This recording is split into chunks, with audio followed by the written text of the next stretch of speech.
தமிழ் அன்பர்களே, பல தொலைவிற்கு அப்பால் இருந்தும் கூட பைந்தமிழை கேட்கின்ற வேட்கையில் திங்கள் தோறும் செவி கொடுத்து கேட்கின்ற உங்களுடைய அன்புக்கு மிக்க நன்றி. நாம் இப்போது புள்ளிமயங்கியல் என்று சொல்லக்கூடிய மெய்யெழுத்துகள் ஈராக வருகின்ற சொற்களுடைய புணர்ச்சி பற்றி பார்த்து கொண்டிருக்கின்றோம். தொல்காப்பியம், திருக்குறள், சங்க இலக்கியம் ஆகிய மூன்றும் உலகத்தில் யாருக்கும் கிடைக்காத பெரும் செல்வங்கள். ஆனால் இன்றைக்கு காலையில அன்பர் ஒருவர் வாஷிங்டனிலிருந்து அனுப்பிய ஒரு நேர்காணல், மல்ஹோத்ரா என்பவர் நாகசாமி அவர்களை நேர்காணல் செய்கிறார். அதிலே நாகசாமி சொல்லுகிறார், திருக்குறள் பற்பல இடங்களில் மனுஸ்மிருதியை பார்த்து எழுதப்பட்டது. திருக்குறள் என்பது தமிழர்களுக்கு சார்பான ஒரு நூல் என்று சொல்லுவதை விட அது இந்தியாவினுடைய செய்தியை தாங்கியது, அறத்தை தாங்கியது. அது மனுஸ்மிருதியிலிருந்து பெறப்பட்டது என்று சொல்லுகிறார். நாம் கற்ற கல்வியில் நமக்கு ஒரு நடுவு நிலைமை வேண்டும். எதையும் ஒரு சார்பாக சார்ந்து பேசுகிற ஒரு நிலை கூடாது என்பதனை திருவள்ளுவர் போல அழுத்தமாக சொன்னவர்கள் இல்லை. சார்புணர்ந்து சார்பு கெட ஒழுகின் என்பார். கற்றவர்களுக்கு ஒரு நடுவு நிலைமை வேண்டும். யாரையும் குறை சொல்லக்கூடாது. எந்த இலக்கியத்தையும் அதனுடைய தகுதிக்கு கீழே கொண்டு போகக்கூடாது. ஒன்றை உயர்த்தி ஒன்றை தாழ்த்தி பேசுகிற அந்த மனநிலையும் கூடாது. அவற்றினுடைய இயல்புக்கேற்ப கூற வேண்டும். தொல்காப்பியத்தை கிபி 5ஆம் நூற்றாண்டினது என்று கூறிய தமிழறிஞர்களும் இருந்தார். இந்த கருத்துக்கள் தான் இப்போது நிறைய மாறிவிட்டன. மாறிய காலத்தில் கூட இப்படிப்பட்ட நேர்காணல்கள் வருகின்றன என்பது வருந்துவதற்குரியது. அவர்களையெல்லாம் நாம் குறை சொல்ல வேண்டியதில்லை. ஒரு கருத்தோடு ஒரு சார்போடு அவர்கள் பேசுகிறார்கள் என்பதை மட்டும் நாம் உணர்ந்து கொள்ள வேண்டும். இப்போது நாம் பார்க்கின்ற இந்த பாடப்பகுதியிலேயே பல எடுத்துக்காட்டுகளை நாம் காண முடியும். இதற்கு தொல்காப்பியம் கிமு நூற்றாண்டுகளுக்கு உரியது. இன்றைக்கு ஏறத்தாழ அதனுடைய காலத்தை 3500 ஆண்டுகளுக்கு முன்னால் என்று சொல்லுவதற்குரிய அடையாளங்கள் எல்லாம், சான்றுகள் எல்லாம் தொல்காப்பியத்தினுடைய 3 எழுத்ததிகாரம், சொல்லதிகாரம், பொருளதிகாரம் 3லும் காண கிடைக்கின்றன. அவர்கள் திரும்ப திரும்ப என்ன சொல்லுகிறார்கள் என்றால், வேதங்கள் தான் இந்தியாவினுடைய தொன்மை இலக்கியங்கள், கிடைப்பவற்றுள் தொன்மையானவை வேதங்களே என்று சொல்லுகிறார். வேதங்கள் இலக்கியங்கள் என்று சொல்லுவதை விட அவை சடங்கு நூற்பாக்கள், சடங்கு சூத்திரங்கள், அற்றை கால வேள்வி செய்யக்கூடியவர்களுடைய வாழ்வியலை சொல்லக்கூடியன. ஆனால் திருக்குறள் முழுமையாக அறநூல், சங்க இலக்கியம் முழுமையாக தமிழர் வாழ்வியல் நூல், தொல்காப்பியம் முழுமையாக மொழி, பண்பாட்டு, மரபு, இலக்கண நூல். நம்முடைய வாழ்வியலே இது சொல்லுகிறது. பொருளதிகாரம் நம்முடைய மொழியை பற்றி எடுத்தும் சொல்லும் பேசுகின்றன என்ற அந்த அடிப்படையில் நாம் இப்போது நூன்மரபு, மொழிமரபு, உணரியல், தொகை மரபு, பிறப்பியல் என்றெல்லாம் பார்த்து இப்போது உயிர்மயங்கியல் முடித்து புள்ளி மயங்கியல் வந்து கொண்டிருக்கிறோம். புள்ளி மயங்கியல்ல போன வகுப்புல வயின் என்ற ஒரு சொல்லை பற்றி பார்த்தோம். வயின் என்பது இடம் என்ற பொருளுடைய ஒரு சொல்.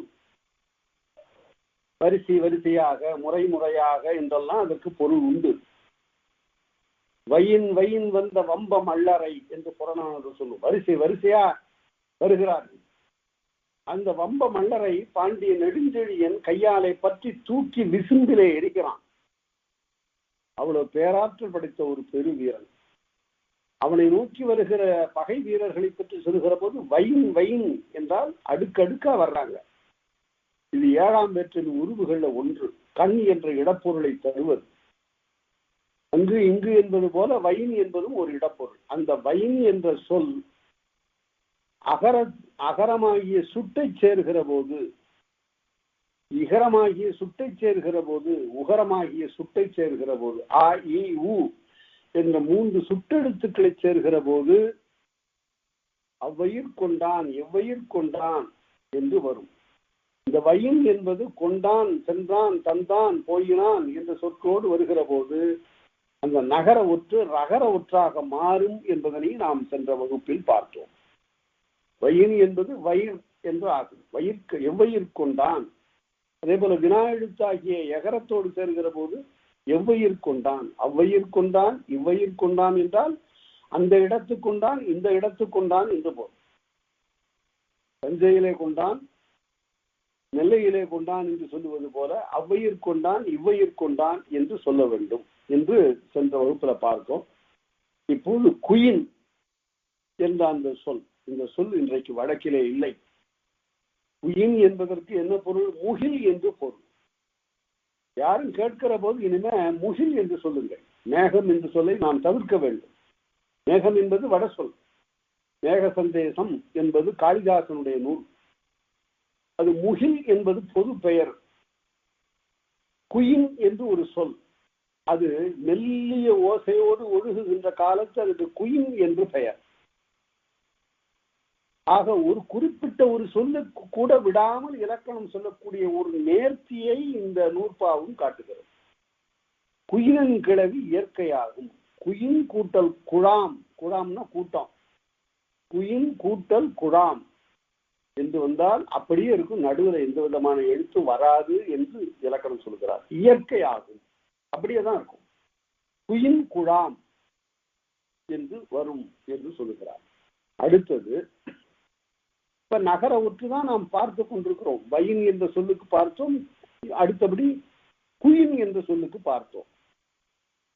அடுத்தது எகின் என்ற சொல்லை காட்டுகிறார். இந்த எகின் என்ற சொல்லுக்கு உரையாசிரியர்கள் பலரும் அன்னம் என்று எழுதியிருக்கிறார்கள். இந்த அன்னம் என்றால் உங்களுக்கு தெரியும். நாம் முன்பு அன்னம் என்ற சொல்லை பார்த்திருக்கிறோம். அது அன்னம் சகர நகாரம். அதுல அன்னம் என்றால் வாயினுடைய மேற்கூரை என்று பொருள். இது ரன்னகரம், அதாவது 2 சுழி ரன்னகரம். அப்படி வருகிற போது அன்னம் என்று சொல்ல வேண்டும். அன்னம் வேறு, அன்னம் வேறு. ஒலிப்பு முறையினாலே வேறுபடுத்தி காட்ட வேண்டும். இந்த அன்னப்பறவையை பற்றிய செய்திகள் பற்பல நூல்களில் நமக்கு காண கிடைக்கின்றன. இந்த அன்னப்பறவையை பற்றிய ஒரு நுணுக்கமான ஒரு செய்தியை நான் உங்களுக்கு சொல்ல வேண்டும். அன்னச்சேவல் அன்னச்சேவல் ஆடுகள் வென்றி அன்னச்சேவல் என்று பிசனாந்தையார் புறநானூற்றில் பாட கேட்கிறோம். நற்றிணையினுடைய 356வது பாட்டில் அன்னப்பறவையினுடைய இயல்பு பற்றி பேசப்படுகிறது. அகநானூறு 34வது பாட்டில் ரொம்ப அருமையாக எடுத்து சொல்லுகிறார் இந்த புலவர். என்ன சொல்லுகிறார்? இந்த ஆடையை துவைக்கின்ற, ஆடையை தூய்மை செய்யக்கூடிய ஒரு பெண் அதற்கு கஞ்சி பசை போட்டு கசக்குகிறார் அந்த ஆடையை.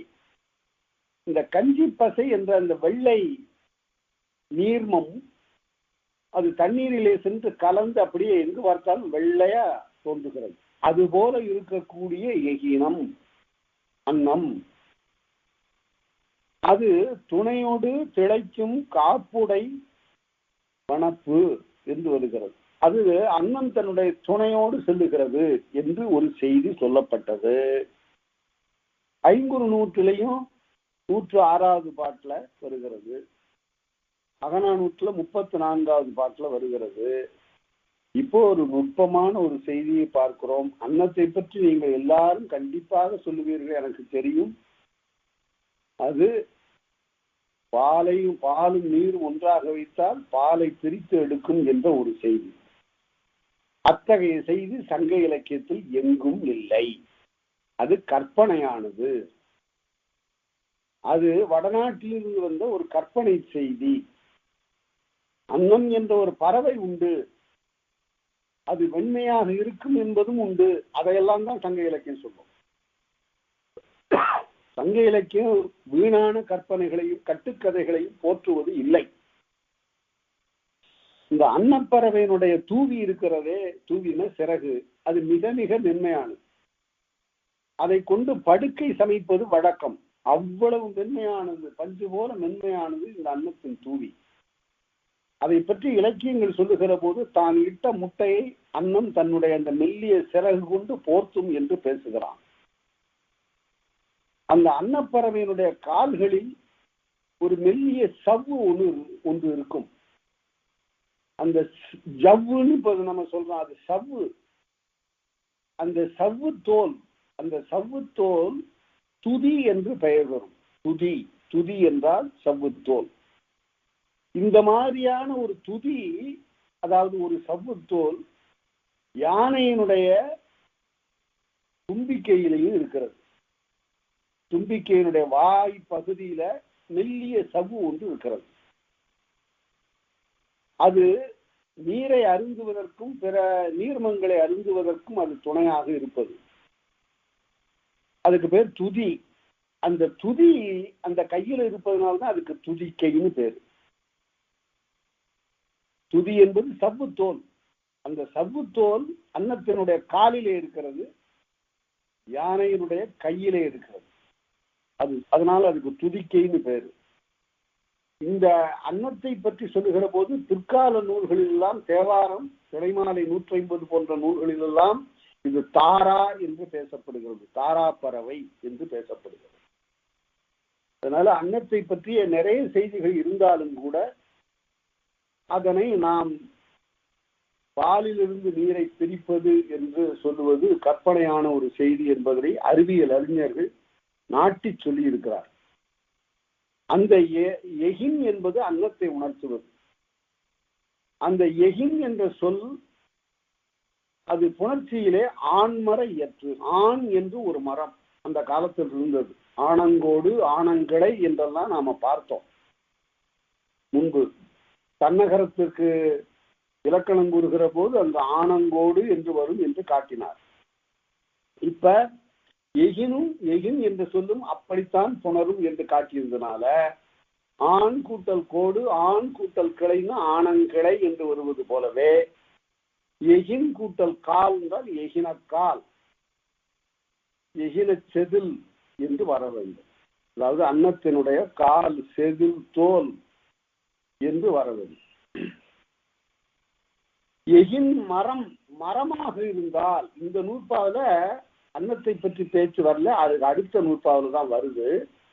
இந்த நூற்பாவில எகின் மரமாக இருந்தால் ஆண்மரம் போல புணரும். அதாவது எகினங்கோடு, எகினங்கிளை என்று வரும். அது பறவைக்காக இருந்தால் ஏனை எகினேன்னர்.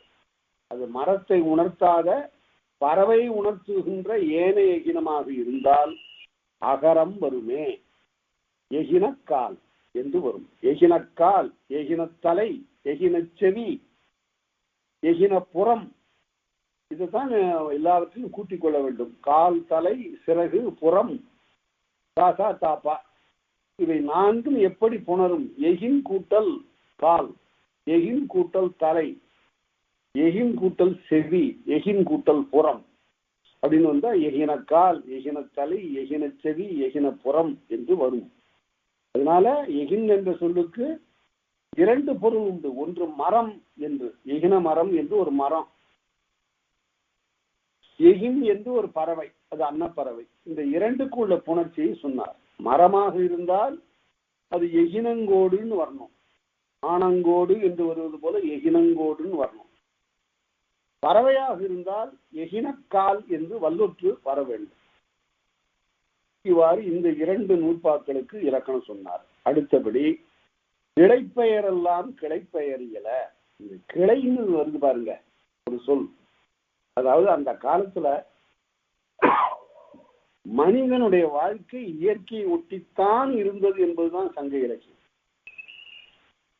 சங்க இலக்கியத்தில் வருகிற ஒவ்வொரு செடியும் கொடியும் ஏதோ இயற்கையில் தோன்றிய படைப்புகள் என்று கருதப்படவில்லை. அதற்கு மேலாக வாழ்க்கையோடு அவற்றுக்கு தொடர்பு உண்டு என்று ஒவ்வொரு நிலையிலும் புலவர்கள் காட்டியிருக்கிறார்.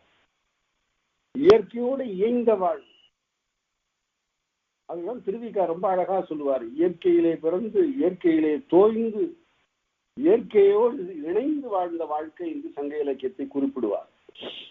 அதுபோல பார்க்கின்ற போது கிளைப்பெயரெல்லாம், கிளைன்னு ஒரு சொல்லு இருக்கு. அந்த கிளை என்ற சொல்லுக்கு என்ன பொருள் என்றால், இந்த இடத்துல ஒரு குடியின் கிளை என்றால் ஒரு குடியின் பிரிவு, குலப்பிரிவு என்று பொருள். அப்படி வருகிற போது கிளை என்பது மரத்துக்குரிய உறுப்பு. அதனை கொண்டு வந்து அந்த இயற்கை பொருளை மனிதன் தன்னுடைய பிறப்போடு தன்னுடைய வாழ்வோடு இணைத்து பார்க்கிறான். பாருங்க, எல்லாமே மரத்தினுடைய உறுப்புகள் எல்லாம் வருகிற போது நம்முடைய குடிக்கும் குலத்திற்கும் பொருத்தமாக வரும். மனித குலம் என்பது இங்கு சாதியை குறித்தது இல்லை, இது பிரிவை குறித்தது. மாந்த பிரிவு, மனித பிரிவு, விலங்கு பிரிவு என்பது போல ஒரு பெரும் திரட்சியை குறித்தது. இதில் பாகுபாடு பேதங்கள் இல்லை. கிளை என்பது என்னுடைய கிளைஞர் என்று சொல்லுகிற போது உறவினர். குலக்கொம்பு, கொம்புனாலும் கிளைதான், அது இவன் தான் இந்த குலக்கொம்பு என்று சொன்னால் திருப்பாவேல ஆண்டாளும் குலக்கொம்பு என்று சொல்லுகிறார். குலக்கொழுந்து என்றும் பேசுகிறார். குலக்கொம்பு, குலக்கொழுந்து, அவன்தான் இந்த குடும்பத்தினுடைய இளம் தளிர் என்று எல்லாமே மரத்தினுடைய பெயர்கள், செடியினுடைய பெயர்கள் எல்லாம் வருகின்றன. அது அவள்தான் இந்த குலத்தின் அரும்பு என்று சொல்லுகிற போது இளம்பெண் என்று பொருள். இந்த குலத்திற்கே அவன்தான் வேர் ஒத்தவன் என்று சொல்லுகிற போது வேர் அடி என்று வரும். இவ்வாறு ஒரு மரத்தையே அப்படி ஒரு குடும்பமாக உருவகிக்கக்கூடிய ஒரு நிலை நாம் இயற்கையில் பார்க்கிறோம். அவ்வாறு வருகிற போது கிளைப்பெயரெல்லாம் கிளைப்பெயரியல. நாம் முன்பே கிளைப்பெயர்களை பார்த்திருக்கிறோம், வேறு ஈர்களை உடைய கிளைப்பெயரை பார்த்தோம். அதே போல இங்கேயும் இப்போது எயின் என்று ஒரு கிளைப்பெயருக்காக சொல்லுகிறார். இதனை எயின் என்பவர்கள் வேடர்கள். அவர்களுக்கு ஏன் எயினர் என்று பெயர் என்றால் அவர்கள் அம்பை எய்கிறவர்கள், அதனால் எயினர் என்றாயிற்று. எய் என்றால் எய்தல். அதே போல முள்ளம்பன்றிக்கு எய் என்று பெயர். ஏனென்றால் அதனுடைய கூரிய முட்கள் உடம்பெங்கு இருக்கு, எய்வது போல இருப்பதனால அதுக்கு எய் என்று பெயர். எயினர், எயின்குடி என்பது கிளைப்பெயரெல்லாம் கிளைப்பெயரில. அது எயின்குடி, எயினச்சேரி, ஈனப்புறம் என்றெல்லாம் வரும். அது அகரமும் பெறும். எயினக்கண்ணி, பார்ப்பனக்கண்ணி என்றெல்லாம் வரும். இந்த இடத்துல ஒரு செய்தியை உங்களுக்கு சொல்லுகிறேன். பலராலும் எழுதப்படாத ஒரு செய்தி. தமிழ்நாட்டில் நாகைப்பட்டினத்திற்கு பக்கத்தில் வேளாங்கண்ணி என்ற ஒரு ஊர் இருக்கிறது. அது மேரி மாதாவின் கோயில் அங்கு இருக்கிறது. கடற்கரை ஒட்டிய ஒரு கோயில். அந்த ஊருக்கு பெயர், இன்றைக்கு வழங்குகிற பெயர் வேளாங்கண்ணி என்பது. அது என்ன காரணம் என்று சொன்னால், வேளாக்கண்ணி, வேட்டல் என்றால் திருமணம் செய்து கொள்ளுதல், வேளா என்றால் திருமணமாகாத கன்னி, கன்னி என்று சொன்னார்கள், பெண் என்று சொன்னார்கள். ஆனால் அது பொருத்தமான பொருள் இல்லை. திருமணமாகாத மேரியை உணர்த்துவதனால வேளாக்கண்ணி என்று பொருள் என்று சொல்லுகிறார்கள். அது பொருத்தமில்லை. அந்த ஊருக்கு அதற்கெல்லாம் அந்த கோயிலெல்லாம் ஏற்படுவதற்கு முன்னே பெயர் வந்துவிட்டது. பெரும்பாலும் தமிழகத்தினுடைய ஊர் பெயர்கள் எல்லாம் சங்க இலக்கியத்தில் இடம்பெற்றிருந்தால் அவை இயற்கையின் சார்பாகவே இருக்கும். முல்லையூர் என்று சொல்லுவான், மலையூர் என்று சொல்லுவான், கடலூர் என்று பேசுவான். ஆகவேலாம் இயற்கையை ஒட்டித்தான் வரும். பள்ளத்தூர் பள்ளமா இருந்தா, மேடா இருந்தா மேட்டூர் என்று இயற்கையை ஒட்டித்தான் தமிழகத்தினுடைய ஊர் பெயர்கள் பண்டை காலத்தில் வந்தன. பிற்காலத்தில் புராணங்களை, இதிகாசங்களை ஒட்டி வந்தன என்ற ஒன்றை ஒரு கோட்பாடாக நாம் நினைவிலே வைத்துக் கொள்ள வேண்டும். இங்க அதே போல பார்த்தால் வேளாண்காணி என்பதை வேளாண் என்றால் வேள்வி செய்யாதவன் என்று பொருள். வேளாண் என்றால் வேள்வி செய்யாதவன், யாகம் செய்யாதவன் என்று பொருள். ஏன் அவனை வேளாண் என்று சொல்ல வேண்டும் என்றால், அவனும் நிறைய தழலை மூட்டி புகையை வானத்திற்கு அனுப்புகிறான். வேள்வியில எப்படி புகை குண்டத்திலிருந்து புகை பெருக வருகிறதோ அதுபோல இந்த பாண்டம் செய்யக்கூடிய குயவனும் சூளை வைக்கிறான். அந்த சூளையிலிருந்து புகை நிரம்ப போகுது. அது வேள்வி செய்வது போல இருந்தாலும் அது வேள்வி அன்று. அவன் வேளாண், வேள்வி செய்யாதவன். அந்த மட்பாண்டம் செய்யக்கூடியவனை வேளாண் என்று சொல்லக்கூடிய ஒரு மரபு. ரகர ஒற்று போடணும், 2 சுழி, வேளாண். அந்த வேளாண் என்பவன் வேட்கோவன் என்றும் சொல்லப்படுவான். அந்த வேளாணுக்கு காணியாக கொடுத்த அரசர்கள் காணியாக கொடுத்த நிலத்துக்கு பேர் வேளாண் காணி. காணி என்பது வரியிலியாக கொடுக்கப்பட்ட நிலம். இந்த இடத்துல நீ மண்ணை பிசைஞ்சு பாத்திரம் செய்து கொள், பாண்டம் செய்து கொள் என்று சொல்லி இருக்கிறார்கள். அந்த ஊர் முழுமையும் அந்த தொழில் சிறப்பாக நடைபெற்றது. ஆகவே அந்த வேளாளர்கள் அதிகமாக இருந்த இடம், அவர்களுக்கு கொடுக்கப்பட்ட அந்த நிலத்துக்கு பேர் வேளாண் காணி.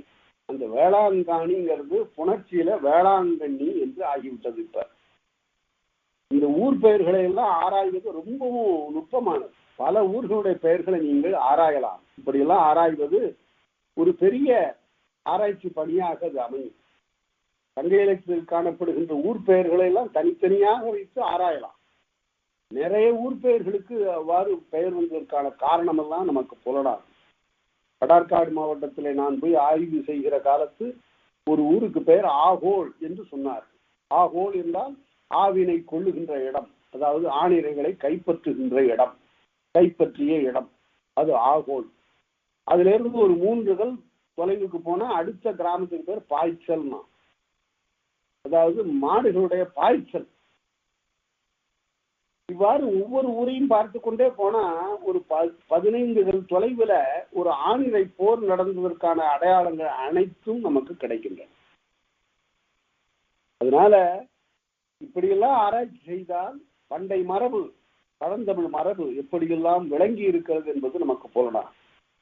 இதனுடைய ஒட்டுமொத்த ஒரு அடையாளம் தான் நமக்கு இப்போது கிடைப்பது கீழடி. தொல்காப்பியத்திற்கு கீழடிக்கு நெருக்கமான ஒரு தொடர்பு இருக்கிறது என்பதனை 3 அதிகாரங்களை கொண்டும் நான் நிறுவி காட்ட முடியும். என்னதான் நாம நிறுவனாலும் கூட இதனையெல்லாம் யார் ஏற்க போகிறார்? ஆனால் தமிழர்கள் இவற்றை அறிந்து வைத்துக் கொள்ள வேண்டும் என்ற அவாவோடு இதனை இங்கு சொல்லலுற்றேன். ஆகவே எயின்குடி, எயினர்கள் வாழுகின்ற இடம் எயின்குடி. பெரும்பானாற்றுப்படையில இந்த எயின்குடியை பற்றி அருமையான வர்ணனை வரும். எயின்குடி, எயின் சேரி, அது அக்கு சாரியையும் பெரும் எயினக்கண்ணி, பார்ப்பனக்கண்ணி என்பது போல அது வரும். அது அவ்வாறு இலக்கணம் கூறப்பட்டது. அடுத்தது நகர ஒற்றில மீன் என்ற சொல்லுக்கு இலக்கணம் சொல்லப்படுகிறது. மீன் என்பது சமஸ்கிருதத்திலிருந்து பெறப்பட்ட ஒரு சொல் என்று தவறாக சொல்லிவிட்டார். அது அப்படி அன்று என்பதனை உரையாசிரியர்களும் காட்டியிருக்கிறார்கள். மின்னுவதால் மீன், நீரிடையிலே ஆங்காங்கு ஆற்றிலே செல்லுகின்ற போது அந்த மீன் பிறழ்வதனை சிலப்பதிகார ஆசிரியர் ஆற்றின் கண் போல அந்த மீன் பிறழ்கிறது என்றான். அதனால ஒளிவுடைய ஒரு உயிர் அந்த மீன்.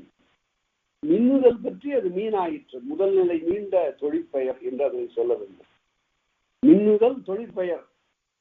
நடத்தல், ஆடுதல், பாடுதல், கேட்டல், மகிழ்தல், உண்ணுதல், உறங்குதல் என்றெல்லாம் வந்தா தொழிற்பெயர் இருந்து எழுதுதல் வேண்டும்.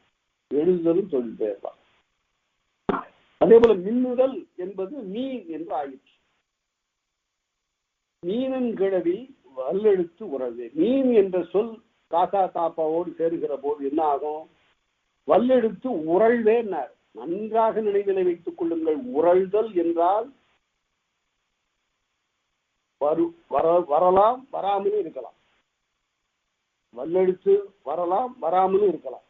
2 நிலையும் பெறுவதற்கு பேர் உறழ்ச்சி என்று பெயர்.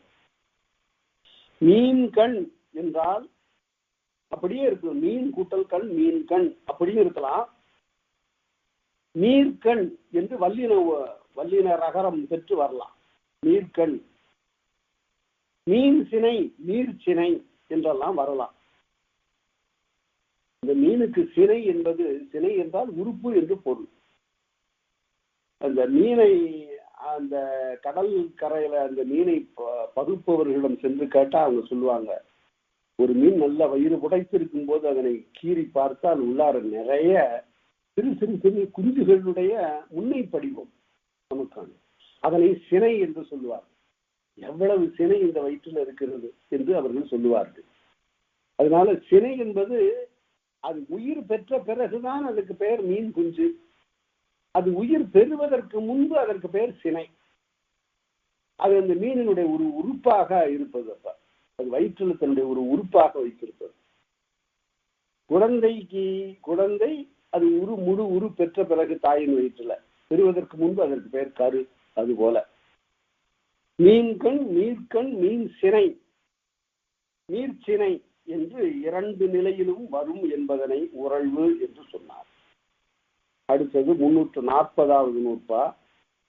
தேனின் கிளவி வல்லெழுத்து இயையின் மேனிலை ஒத்தலும் வல்லெழுத்து மிகுதலும். ரெண்டு நிலை பெறும். தேன் என்ற சொல் இருக்குத, அது மேனிலை ஒத்தலும் வல்லெழுத்து மிகுதலும். இதுவும் உணர்ச்சிக்குரியது. ஆமுறை இரண்டும் உரிமையும் உடைத்து. ரெண்டும் வரும். இரண்டும் வரும் என்றாலே அது உணர்ச்சி.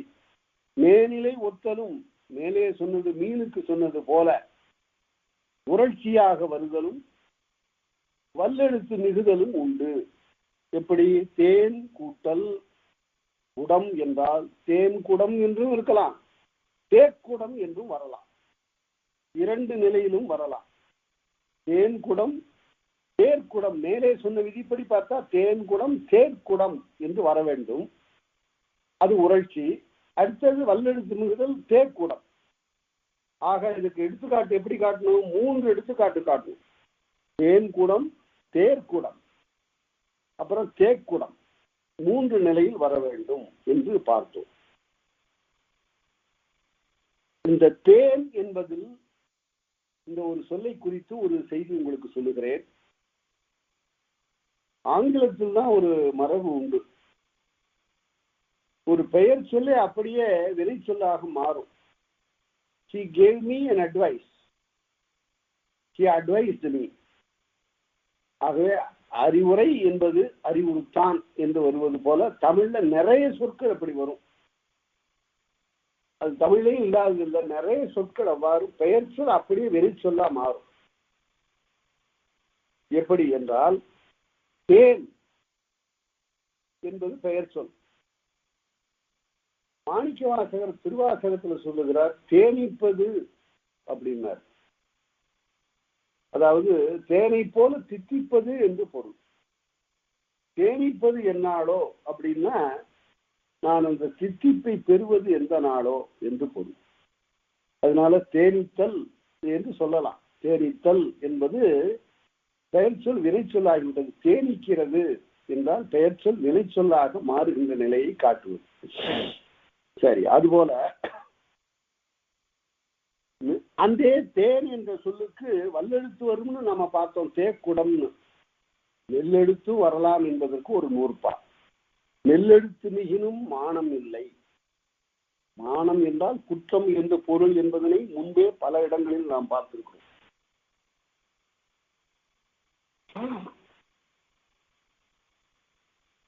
மானம் இல்லை, குற்றம் இல்லை. நெல்லெழுத்தும் வரலாம். அப்படின்னா எப்படி வரும்? தேங்குடம், தேங்குடம், இப்படி ஏதாவது ஒரு சொல் வருதா அப்படின்னு நான் பார்த்தேன். அப்பதான் முறுக்குல முறுக்கு செய்யக்கூடிய பெண்கள் சொல்லுவார்கள், தேர்ந்தலை முறுக்கு. அதுனா தேர்ந்தலைன்னா தேன் தலை, தேனை தலை கொள்ளுகின்ற முறுக்கு. அவ்வளவு இனிப்பா இருக்கிற ஒரு முறுக்கு பேர் தேர்ந்தலை முறுக்கு.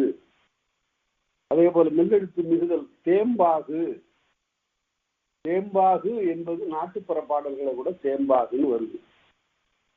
தேம்பாகுங்கிறதுக்கு என்ன பொருள்? இப்ப நாம பேசக்கூடிய சொற்கள்ல ஏதாவது தேம்பாகு என்ற பொருளுடைய சொல் இருக்கிறதா என்றால் ஒன்றும் இல்லை. அல்வா என்பது தேம்பாகு, தித்திக்கின்ற தேம்பாகு. பாகு, அந்த பாகு என்பது இனிப்பு என்ற ஒரு பொருளுடைய சொல். வெள்ளப்பாகு, தேன்பாகு, தேம்பாகு. பாகுன்னாவே இனிப்பு, தேன்பாகுன்னா ஒரு பன்மொழி அங்க. அப்படிதான் அது இலக்கணம் கொள்ளணும். பாகு இனிப்பு. பாகு அல்லாதது பாகு பாகல், பாகற்காய், இனிப்பு அல்லாத காய் என்று பொருள். கசக்கர காய்னு பொருள். அதனால அல் என்பது அங்கு எதிர்மறை ஈறு. அவ்வாறு மெல்லெழுத்தும் வரலாம் என்று பார்த்தோம். அடுத்தது மெல்லெழுத்து இயையின் இறுதியோடு உரடும். அப்படி மெல்லெழுத்து வருமானால் தேன் பாகு, தேம்பாகு என்று வருமேயானால் அங்கு இறுதியோடு உரடும். அந்த தேன்கிறது இருக்கிற இறுதி சொல் இருக்குத, எழுத்து இருக்குத, இன்னு என்ற எழுத்து, அது இருக்கவும் இருக்கும், இல்லாம போனாலும் போகும். அதுதான் உரட்சி அங்க. எப்படி? தேன் நெறி. நெறின்னா இந்த நாங்கிற சொல்லு பல இடங்கள்ல நகரமாக மாறிவிடும். எப்படி நகரமாக மாறும்? சேய்நல்லூர் என்பது தமிழ்நாட்டில் உள்ள ஓர் ஊர். அதை சேய்நல்லூர் என்று மாற்றிவிட்டார்கள். இந்த ஞா ஒலிப்பதற்கு அங்கு கடுமையாக இருக்கிறது என்பதனால நகரம் அந்த இடத்துல போய் உட்கார்ந்து கொண்டது. சேய்நல்லூர் என்றார். அதுபோல தேனை நெரிப்பது, தேனீராலை நெரித்து எடுப்பது என்று பொருள். அதாவது இறுக்கி பிழிவது என்று பொருள். அந்த பிழியப்பட்டதற்கு நெறி என்று பெயர். தேன் கூட்டல் நெறி என்றால் நகரம் இருக்கலாம், இல்லாமலும் போய்விடலாம். தேன் நெறி என்றும் வரலாம், தேன் நெறி என்றும் வரலாம். அதான் உரட்சி. தேன் நெறி, தே நெறி, நுனி முறி என்றும் வரலாம். அவ்வாறு தேன் என்பதுல தேன் நெறி என்றால் இறுக்கி பிழிந்து தெளிவா எடுத்தது என்று பொருள். எல்லாருக்கும் தெரிந்த ஒரு செய்யுள். பாலும் தெளிதேனும் பாகும் பருப்பும் இவை நாளும் கலந்து உனக்கு நான் தருவேன். துங்க கரிமுகத்து தூமணியே நீ எனக்கு சங்கத்தமிழ் மூன்றும் தா அப்படின்னு ஒரு பாட்டு. ஔவையார், பிற்காலத்து ஔவையார் பாடிய பாட்டு. ஔவையார் மொத்தம் 4 பேரு. எல்லாரையும் ஒன்னா சேர்த்து எடுத்துட்டாரு வாசன் ஔவையார்னு படமா. அது அப்படி இல்லை. அது வரலாற்று அடிப்படையில் பார்த்தா சங்க காலத்து ஔவையார், அதியமான் காலத்து வாழ்ந்த ஔவையார் வேற. அதற்கு பிற்காலத்துல வந்த ஔவையார் வேற. அதாவது ஏறத்தாழ களப்பிரர் காலத்துல வந்த ஔவையார் வேற. சமய காலத்தில் வந்த ஔவையார் வேற. பிற்காலத்து நீதி நூல்களை பாடிய ஔவையார் வேற. அதனால அப்படி பார்க்கும்போது பாலும் தெளிதேனும் பாகும். தெளிதேன்னு சொன்னாங்க பாருங்க, எவ்வளவு தெளிவது. பாலும் தெளிதேனும். பால் அப்படி சொல்ல வேண்டியது, அது தெளிவாயின்னா அப்புறம் நீர் கலந்ததுன்னு ஆயிடும். பாலுக்கு அந்த அடைமொழியை கொடுக்கல. பாலும் தெளிதேனும் பாகும். இந்த பாகு நாம பார்த்தோம், தேம்பாகு இனிப்பு. பாலும் தெளிதேனும் பாகும் பருப்பும். இந்த பருப்புன்னு வரக்கூடிய இடத்துல எல்லாம் நம்முடைய துவரம் பருப்பு இல்லை, வாதுமை பருப்பை குறிக்கும். வள்ளலார் பாடுகிற போதும் வாதுமை பருப்பை தான் குறிக்கிறது. பாலும் தெளிதேனும் பாகும் பருப்பும் 4ம் கலந்து கொடுக்குற, 4ம் கலந்து நான் உனக்கு அளித்தேன். துங்க கரிமுகத்து தூமணியே நீ எனக்கு சங்கத்தமிழ் மூன்றும் தான். நான் 4 கொடுக்குறேன், நீ எனக்கு 3 கொடுன்னு ஒரு அம்மா பேரம் பேசுறாங்க.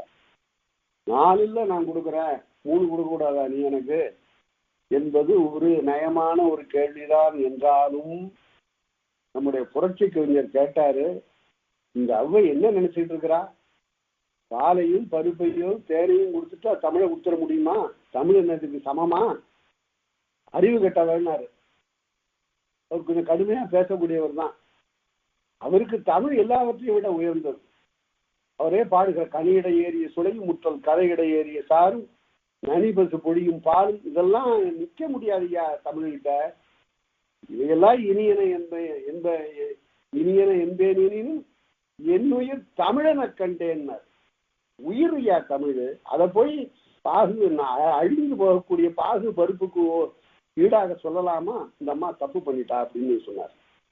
அதனால தெளிதேன் என்பது தெளிந்த தேன். அதுக்கு பேர் தான் நெறி. தேன் நெறி, இறுக்கி பிழியப்பட்ட தெளிந்த தேன். அது வருகிற போது உரட்சியாக வரும் என்று காட்டினார். நெல்லெழுத்து பெரும் என்பதற்கு ஒரு நூற்பா, அந்த மெல்லெழுத்து பெறுகின்ற காலத்து உணர்ச்சியாக வரும் என்பதற்கு ஒரு நூற்பா என்று 2 நிலையில் பேசி இருக்கிறார் என்பதை பார்த்தோம். இன்னும் தேன் முடியல. அடுத்ததுல இறால் தோற்றம் இயற்கையாகும். தேன் இறால். இறால்னா அடை. தேன் அடைக்கு பெயர் இறால். அந்த இறால்ங்கிறது எப்படி இருக்கும்னு பார்த்தா தேன் நிறத்திலே இருக்கும். அந்த இறால் அந்த தேனீக்கள் எல்லாம் நீங்கி விட்டு அதனை பார்த்தால் அதனுடைய நிறம் தேன் போல நிறமுடையதாக இருக்கும். அந்த தேன் போல நிறமுடையதனால்தான் மீனுக்கும் ஒரு வகை மீனுக்கும் இறால் என்று பெயர். எறா மீன். இறா சுறா. சுறா வேற இறா வேற. இறா என்பது தேன் போன்ற அந்த நிறமுடையது. இங்கே தேன் இறால் என்பது தேன் அடை. இறால் தோற்றம் இயற்கையாகும் என்றால் தேன் கூட்டல் இறால் என்று வருகிற போது நகரம் கெடாமலே அப்படியே இருக்கும் என்பது தான் இயற்கையாகும். தேன் இறால் என்று எழுதுவது. சரி, அது அதோட விடல. அடுத்த நூற்பாடு சொன்னாரு, ஒற்றுமிகு தகரமோடு நிற்றலும் உரித்தே. தேன் கூட்டல் இறால் என்று வருகிற போது இயற்கையாகவும் இருக்கும், அந்த தகர ஒற்று பொருந்தியும் வரும். தேத்திரால் தேத்திரால் என்றும் வரும். தேத்திரால் தகர ஒற்று ரெட்டித்தும் வரும் என்று பொருள். தேத்திரால். அதுவரையில தேனுக்குள்ள இலக்கணத்தை இத்தனை நூற்பாக்கள் சொல்லியிருக்கிறார். அடுத்து மின்னும் தின்னும் பன்னும் கண்ணும். மின் தின் பன் கண் அன்னார் சொல்லும் தொழிற்பெயர் இயல. இந்த 4 சொற்களும் முன்பே நான் சொன்னது போல ஒவ்வொரு ஈட்டிலையும் தொழிற்பெயர் வரும். அங்க உறிஞ்சுன்னு சொன்னார். முதல்ல தொழிற்பெயர் சொன்னது உறிஞ்சுதான். உறிஞ்சுதல் அது ஒரு தொழிற்பெயர். அங்க சொன்னது போலவே அதை எல்லாவற்றுக்கும் பொறுத்து கொண்டு வருவார். அது தொழிற்பெயர் போல வரும்னு சொல்லிட்டார். உறிஞ்சு என்ற அந்த தொழிற்பெயர் போல வரும். எப்படி வரும்? மின் என்ற சொல் எப்படி வரும்? மின்னு கடிது. அந்த உறிஞ்சு என்ற சொல் உறிஞ்சு கடிது என்று வந்தது போலவே இங்கு மின் என்ற சொல் மின்னு கடிது. அது மின்னு கடிது அப்படின்னா மின்னல் ரொம்ப கடுமையா இருக்குன்னு பொருள். வானத்துல மின்னல் கடுமையா இருக்குன்னா அடுத்தது இடி கடுமையா இருக்க போகிறது என்று பொருள். மின்னு கடிது. அடுத்தது பின். பின்னுக்கு பார் அப்படிங்கிறான். அதுல எவ்வளவு தெளிவா தொல்காப்பியம் வந்துருச்சுன்னு பாருங்க. உகரம் வருங்கிறது தான் இலக்கணம். உறிஞ்சு உறிஞ்சு கடிது மின்னு கடிது என்பது போலவே பின்னுக்கு பார்த்துக்கலாம் ஐயா அப்படின்னு பேசுவான். பின்னுக்கு அங்க இருக்க உகரம் அது தொழிற்பெயர் போல வருகிறது. அடுத்தது பண் என்றால் யாராவது அதுக்கு பொருள் எழுதியிருக்காங்களா பார்த்தீங்களா? அந்த சொல்லுக்கு பண்ணுங்கிற சொல்லுக்கு பண்ணுதல் என்றால் மீண்டும் மீண்டும் கூறுதல். பண்ணி பண்ணி பேசுறான் ஐயா அப்படின்பான். மீண்டும் மீண்டும் சொன்னதே சொல்லுகிறான் என்று பொருள். அது பண்ணு கொடுமை. இப்படி மீண்டும் மீண்டும் சொல்லுகிற ஒரு கொடுமை. கண் என்பது கண்ணார். அது கருமாருடைய தொழில், இரும்படிக்கிற தொழில். அதுல கண்ணார தொழில் என்று அதனை சொல்வது வழக்கம்.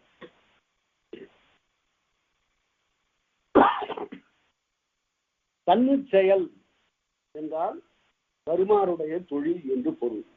ஆகவே இந்த 4 சொல்லும் உறிஞ்ச கடிது என்பது போலவே உகரத்தை பெற்று மின்னு தின்னு பன்னு கண்ணு என்று வரும். இந்த உகரம் பல சமயங்கள்ல சொல்லை எளிமையாக்குவது.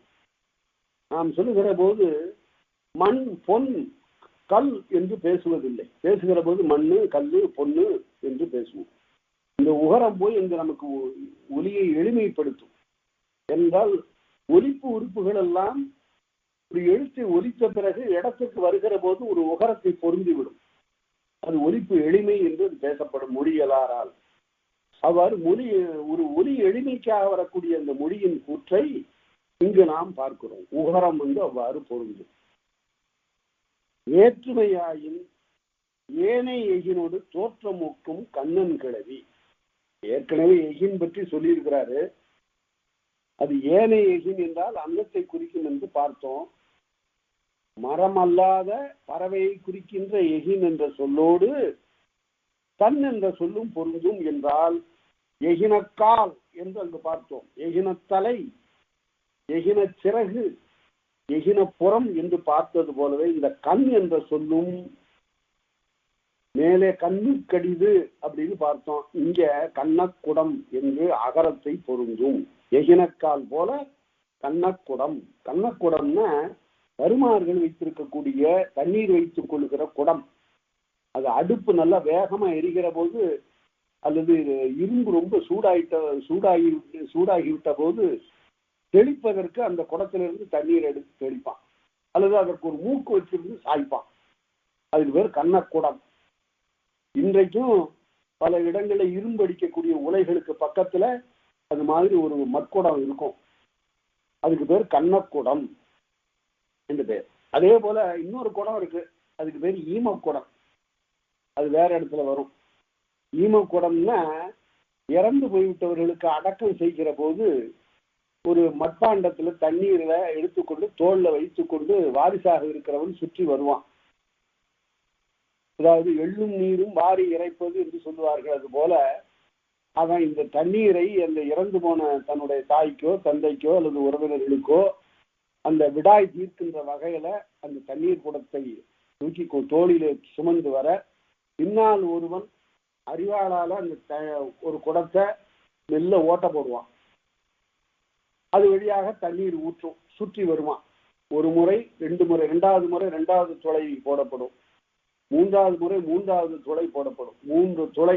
அதாவது எதுக்காக 3 துளைன்னா இறந்து போனவர்களுக்கு ஒன்று, அதிலிருந்து அவர்களுடைய தந்தை தாயருக்கு ஒன்று, அதற்கு முற்பட்ட கண்ணுக்கு தெரியாத பரம்பரையினருக்கு மூதாதையருக்கு ஒன்று என்று 3 முறை துளை போடப்படும். இதெல்லாம் தமிழ்நாட்டு சடங்குகள், தமிழருக்கே உரிய சடங்குகள்.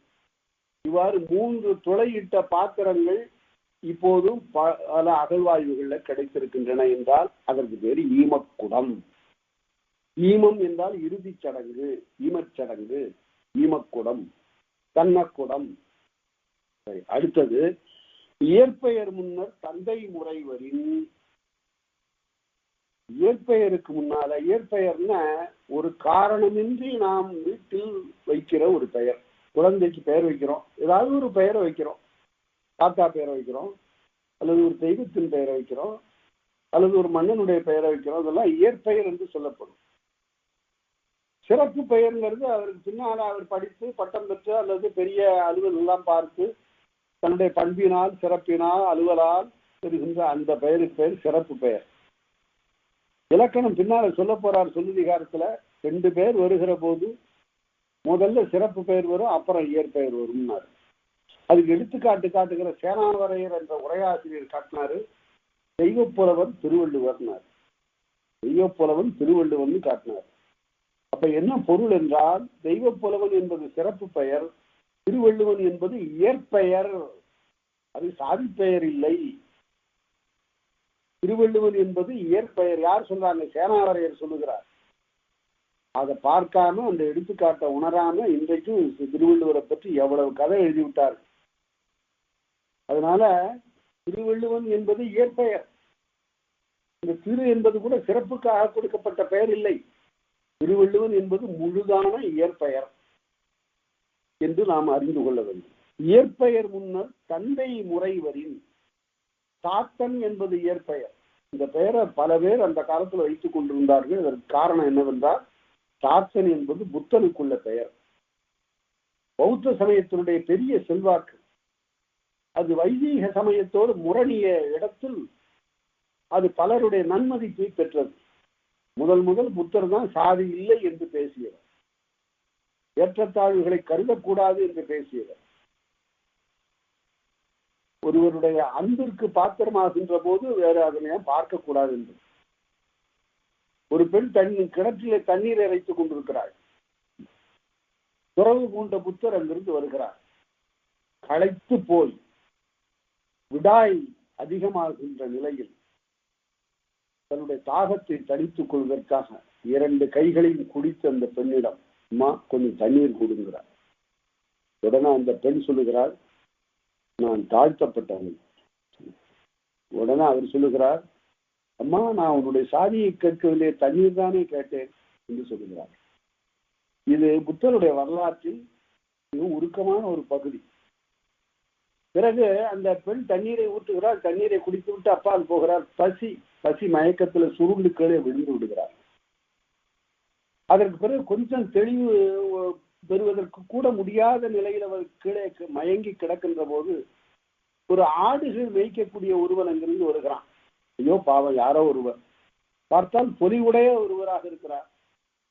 நாமும் தாழ்த்தப்பட்ட இனத்தை சார்ந்தவன், இவரை தொடக்கூடாது என்பதற்காக ஆட்டை கொண்டு போய் அவருடைய முகத்துக்கு நேரா நிறுத்தி கொண்டு பாலை கறந்து விடுறான் வாயில. இந்த வாயில பட்ட உடனே புத்தர் விழித்து எழுந்து, அப்பா கலையத்தில் பாலை கொஞ்சம் கறந்து தான்னு கேட்கிறார். ஐயோ ஆகாதுங்க, இது அப்படியே கவிமணி எழுதுகிறார் அருமையாக. ஆசிய ஜோதி என்பது அதற்கு பெயர், அந்த இலக்கியத்துக்கு பெயர். ஐயோ ஆகாதுங்க, நான் இவ்வாறு பிறரால் ஒதுக்கி வைக்கப்பட்டவன், ஓரங்கட்டப்பட்டவன், மார்ஜினலைஸ்ட் கிளாஸ் என்று சொல்லுகிறார். உடனே அதற்கு அப்பதான் சொல்லுகிறார், ஓடும் உதரத்தில் அங்கு ஒழுகும் கண்ணீரில் தேடி பார்த்தாலும் சாதி தெரிவது உண்டோ அப்பா? எங்க இருக்கு சாதி? குருதியில் இருக்கா? மருத்துவமனையில ஒருத்தர் உயிருக்கு சாக கிடக்கிறாருன்னா ஏ குரூப் பி குரூப் வேணும்னு கேட்காம செட்டியார் ரத்தம் இருந்தா கொஞ்சம் கொடுங்க, முதலியார் ரத்தம் இருந்தா கொடுங்கன்னு கேட்கறது உண்டா? குருதியிலே தெரிவதில்லை, நாடி நரம்புகளிலே தெரிவதில்லை. பிறகு நாம கற்பித்துக் கொண்ட ஒன்று நம்மை ஆட்டி படைக்கிறது, எல்லாவற்றிலும் புகுந்து நீக்கமர நிறைந்திருக்கிறது. மனித சமுதாயத்தை ஒன்று என கருதக்கூடிய ஒரு சம உடைமை சமுதாயம் அரும்புவதற்கு மாபெரும் தடையாக இருப்பது. இதை பற்றி அறிஞர்கள், சீர்திருத்தவாதிகள் பல முறையாக பேசினாலும், செய்திகளை பரப்பினாலும், மாந்தருக்கு அறிவுறுத்தினாலும் கூட அது போகாத கரையாகவே இன்று வரை நின்றுவிட்டது. அது தென்னிந்திய குலங்களும் குடிகளும் என்று தேர்ஸ்டன் ஒரு நூல் எழுதியிருக்கிறார். அதை பார்த்தா தெரியும். எவ்வளவு சாதி பெருக்கங்கள் காலம் காலமாக வருகிற போது முதல்ல 4, 5, 6 இருந்தது, 100 ஆச்சு, 200 ஆச்சு. அப்பே துபாய் 70 போல 70ல பார்த்தீங்கன்னா 1000க்கு மேல சாதி இந்தியாவில். ஆக இவற்றுக்கெல்லாம் காரணம், பெரிய ஒரு மாறுபாட்டுக்கு காரணமே சமய உணர்வுகள் தோன்றுவதற்கு முன்னாலேயே ஏற்பட்ட தொழில் பிரிவுகள் இப்படி சாதிகளாக மாறிவிட்டன. சாத்தன் என்பது புத்தருக்குள்ள பெயர், அதை பெயராக வைக்கிறார்கள். சாத்தனுடைய தந்தை என்று வருகிற போது சாத்தன் கூட்டல் தந்தை என்று வந்தால் இயற்பெயர் முன்னர் தந்தை முறைவரின் அது முறைப்பெயர். தந்தை முறைப்பெயர், தாய் முறைப்பெயர், மகன் முறைப்பெயர், மகள் முறைப்பெயர், இதெல்லாம் முறைப்பெயர்கள் என்று சொல்லப்படும். முறைப்பெயர் என்ன? உறவு முறைப்பெயர். இயற்பெயர் முன்னர் தந்தை முறை வந்தால் முதற்கண் மெய் கெட, சாத்தன்கிறதுல இருக்கிற நகர மெய் கெட்டு போக அகரம் நிற்கும், அகரம் நிலையும், அகரம் அங்கே நிற்கும். சாத்த மெய் ஒழித்து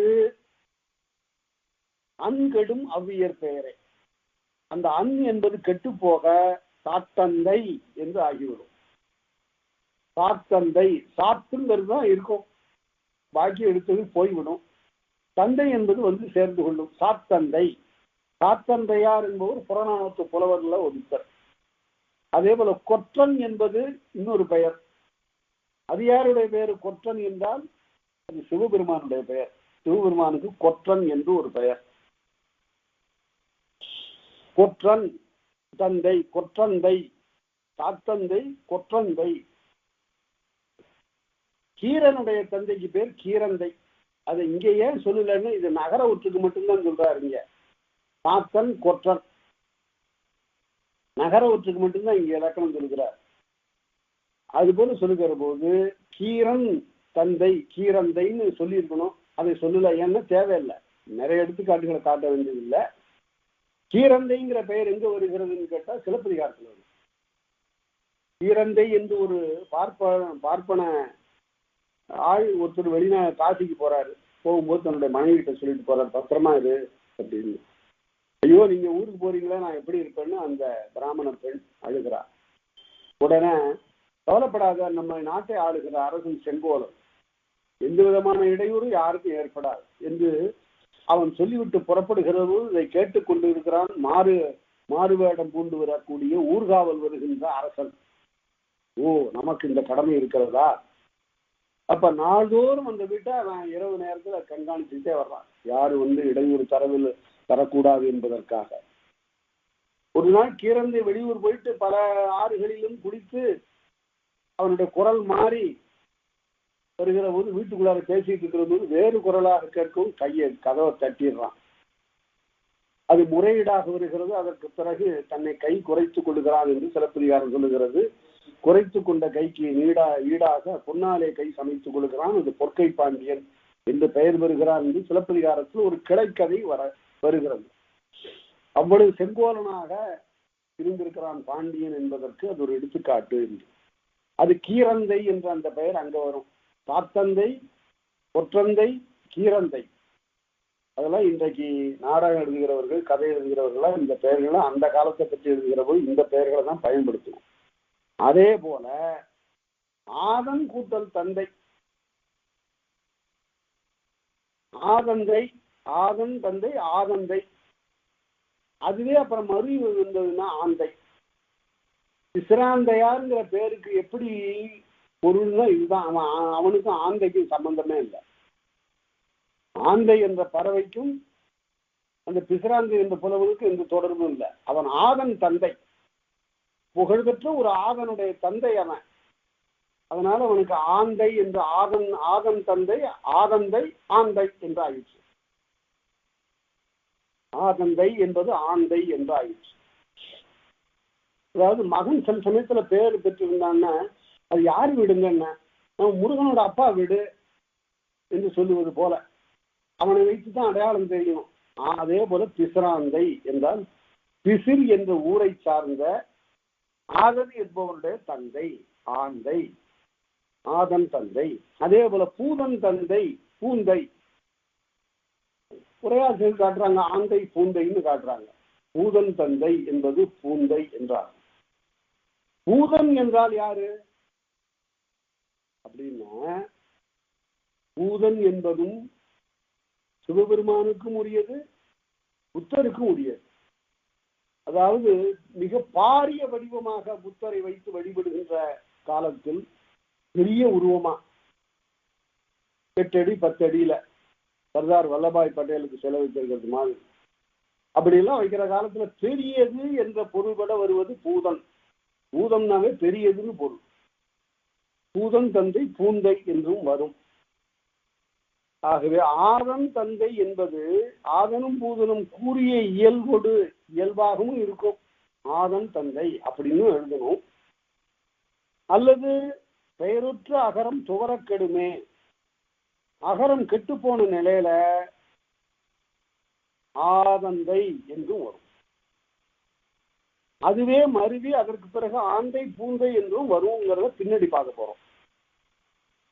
அடுத்தது சிறப்புடு வருவழி இயற்கையாகும். அந்த பேருக்கே ஒரு சிறப்பு ஒருமையானால் எப்படின்னு கேட்டா, சாத்தன் தந்தை என்று சொல்லுகிற போது எந்த சாத்தனை சொல்றீங்க? அதாவது இந்த பெரிய சாத்தனை சொல்றோம் அப்படின்னு சொன்னா அந்த பெரியங்கிறது அடைமொழி சிறப்பை குறித்தது. பெருஞ்சாத்தன் அப்படின்னு சொல்லு. பெருஞ்சாத்தன் தந்தை, பெருங்கொற்றன் தந்தை என்று வருகிற போது அங்கும் அது வேறு எந்த மாற்றமும் அடையாது. பெரும் சாத்தன் தந்தை, பெருங்கொற்றன் தந்தை என வரும்.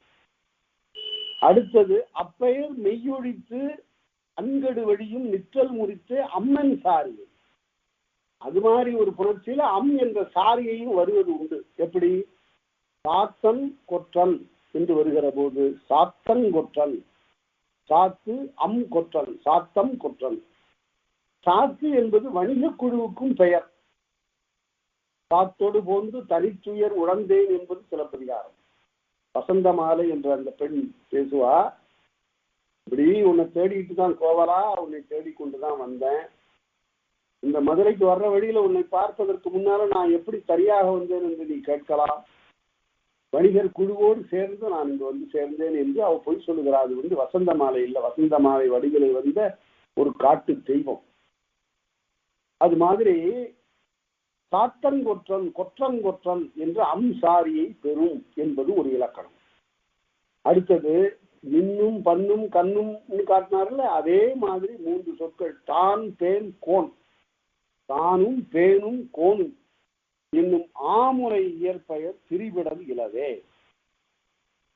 அப்படின்னா தான் பேன் கோன் என்ற 3 சொற்கள். தான் என்பது இடப்பெயர், அவன்தானும் கூறினான், அவன்தான் கூறினான், தான் வடக்கு இடப்பெயர். பேனும் பேன் என்பது தெரியும், பூச்சி, பூச்சியினுடைய பெயர். கோன் என்பது அரசனுடைய பெயர். எல்லாம் நகர ஒற்று பெயர்கள்.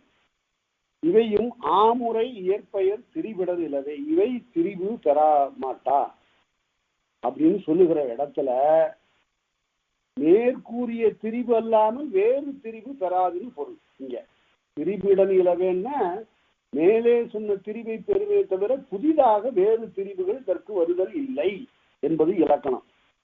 தான் கூட்டல் தந்தை தான்றந்தை கொற்றந்தை இன்னும் வந்தது மாதிரி சாத்தந்தை சாத்தந்தந்தை என்று வந்தது போல தான்றந்தை தேன்றந்தை என்று வரும், கோன்றந்தை என்று வரும். நகர ஒற்று கெடாமலும் இருக்கும் என்பதற்கு பொருள் என்பது விதி. தான் கொற்றன் தான் கொற்றன் அப்படியே இருக்கும்.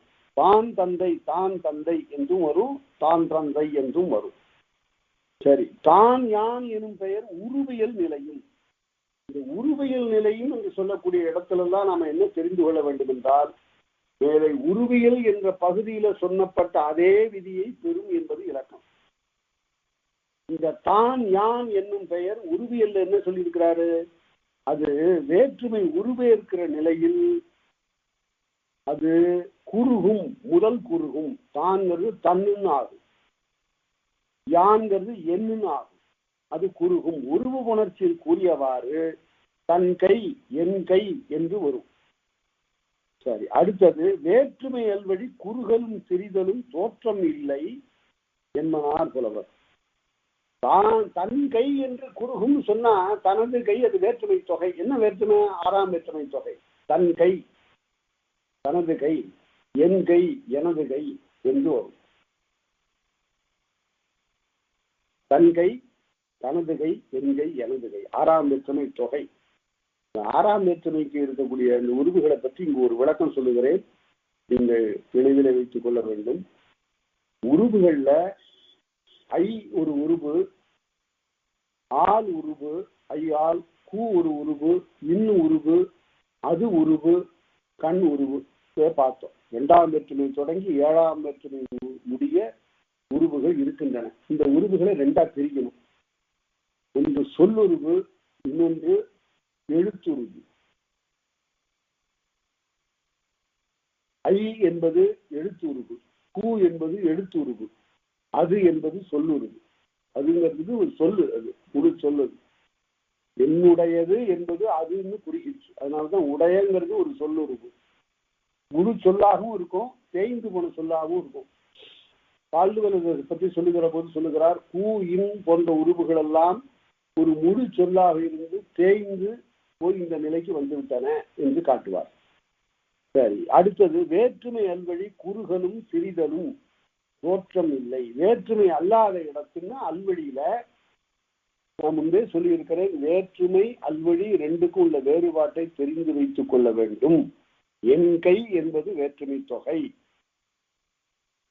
அவன் என்னுடையவன் என்று வருகிற போது அது அல்வழி என்று தெரிந்து கொள்ள வேண்டும். கை என்னுடையது என்று சொல்லுகிற போது அல்வழி. அல்வழியில நடுவுல எதுவும் மறைந்திருக்காது, வேற்றுமையில நடுவுல உருவு மறைந்திருக்கும். அத நிறைய எடுத்துக்காட்டுகளை கொண்டு நாம் பார்த்திருக்கிறோம். இங்க வேற்றுமை அல்லாத இடத்தில் குறுகலும் இல்லை, திரிதலும் இல்லை. தான் கூட்டல் கண்டனன் தான் கண்டனன், எந்த மாற்றமும் பெறாது. யான் பெரியன், நான் தான் பெரியவன், இந்த வீட்டிலேயே நான் பெரியவன், அது அல்வழி. இதெல்லாம் அல்வழி. அதனால வேற்றுமையாக இருந்தா எப்படி வரும்? ஏது கற்புகழ்ச்சி, தன்னை புகழ்ந்து கொள்ளுதல், அது வேற்றுமை புணர்ச்சி. அது அவ்வாறு வருவது. அடுத்தது அழனின் இறுதி கட வல்லெழுத்து மிகும். அழன்னு ஒரு சொல்லு, அதுக்கு என்ன பொருள் என்றால் பிணம் என்று பொருள். அந்த சொல் இன்றைக்கு வழக்கில் இல்லை. அழன் என்பது இறுதி கெடும். இறுதி கெடும் நகர ஒற்று போய்விடும். வல்லெழுத்து மிகும், அழக்குடம். எந்த வல்லெழுத்து மிகும் சொல்லலையேன்னு கேட்கக்கூடாது. என்ன காசா தாப்பாவில் எது வருதோ முதல்ல வருதோ அது மிகும். அழக்குடம், அழச்சாடி என்று ஒரு பிணத்தை வைக்கக்கூடிய சாடி. அந்த காலத்திலேயே முதுமக்கள் தாழி, அடத்தாழி அப்படின்னா பிணத்தை வைக்கக்கூடிய தாழி, முதுமக்களை வைக்கக்கூடிய தாழி என்று பொருள். அழக்குடம். அடுத்தது முன்னன் கிழவி. இங்கு ஒரு சொல்லுக்கு சொல்லுகிறார். இந்த ஒரு சொல்லுக்கு இலக்கணம் கண்டுபிடிப்பது அரிதாக இருந்ததை தொல்காப்பியர் இங்கு அருமையாக அதை பகுத்து காட்டுகிறார். முன்றில் என்று ஒரு சொல்.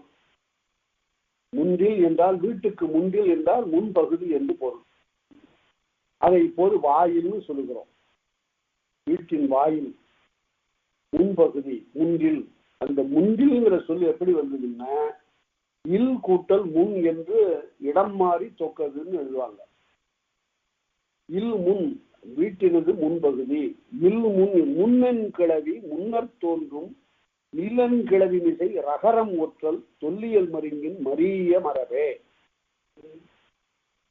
தொல்லியல் மரபின் பழைய காலத்திலிருந்து வருகின்ற ஒரு மரபு. இது எப்படி வந்து கேட்காதீங்கிறாரு. இது பழைய மரபு ஐயாது, வழக்கமா வந்துருச்சு. முன்று இல் அப்படின்னு இதை பிரிக்க கூடாது. இல் முன் என்பது முன்றில் என்று ஆயிற்று. முன்பின்னாக தொக்கது என்று காட்டினார். அதனால அதுக்கு பேர் என்ன இலக்கணம்? முன்பின்னாக தொக்க இலக்கண போலி என்று அதனை சொல்ல. அதனால இலக்கண போலின்னு இலக்கணம் போல்வது. சரியான இலக்கணப்படி இது புணர்ந்தது ஆகாது. இது இலக்கணம் போல்வதோர் ஏற்பாடு, மரபு வழியாக வந்தது என்று பேசுகிறது. முன்பின்னாக தொக்க. அதே போல அடுத்தது மின்னுக்கு சொன்னார். இல் முன்கிறதுக்கு சொல்லிட்டார். முன் என்ற சொல்லுக்காக நீ சொன்னதுனால்தான் நகர ஒற்றக்கூடிய இலக்கணம் வந்தது. அடுத்தது பொண்ணுக்கு சொல்லுகிறார். பொன்னன் கிழவி. பொண்ணுன்னு எது? தொல்காப்பியத்தை படிக்கிறவங்க யாரும் பொண்ணுங்கிறதுக்கு பவுன்னு பொருள் சொல்லிடக்கூடாது. அப்படியா ஐயா? இரும்பையும் பொண்ணுன்னு தான் சொல்லுவான், செம்பையும் பொண்ணுன்னு தான் சொல்லுவான். அப்ப இதுக்கெல்லாம் என்ன வேறுபாடு? அதை கரும்பொன், இதை செம்பொன் என்று சொல்லுவான். கரும்பொன் என்பது இரும்பு. ஒன்றும் வேறுபாடு, ரெண்டையும் பொண்ணுன்னு சொல்லியிருக்கிறான் பாருங்க. எவ்வளவு வேறுபாடு இல்லாத ஒரு நிலையில அதை நோக்கியிருக்கான்.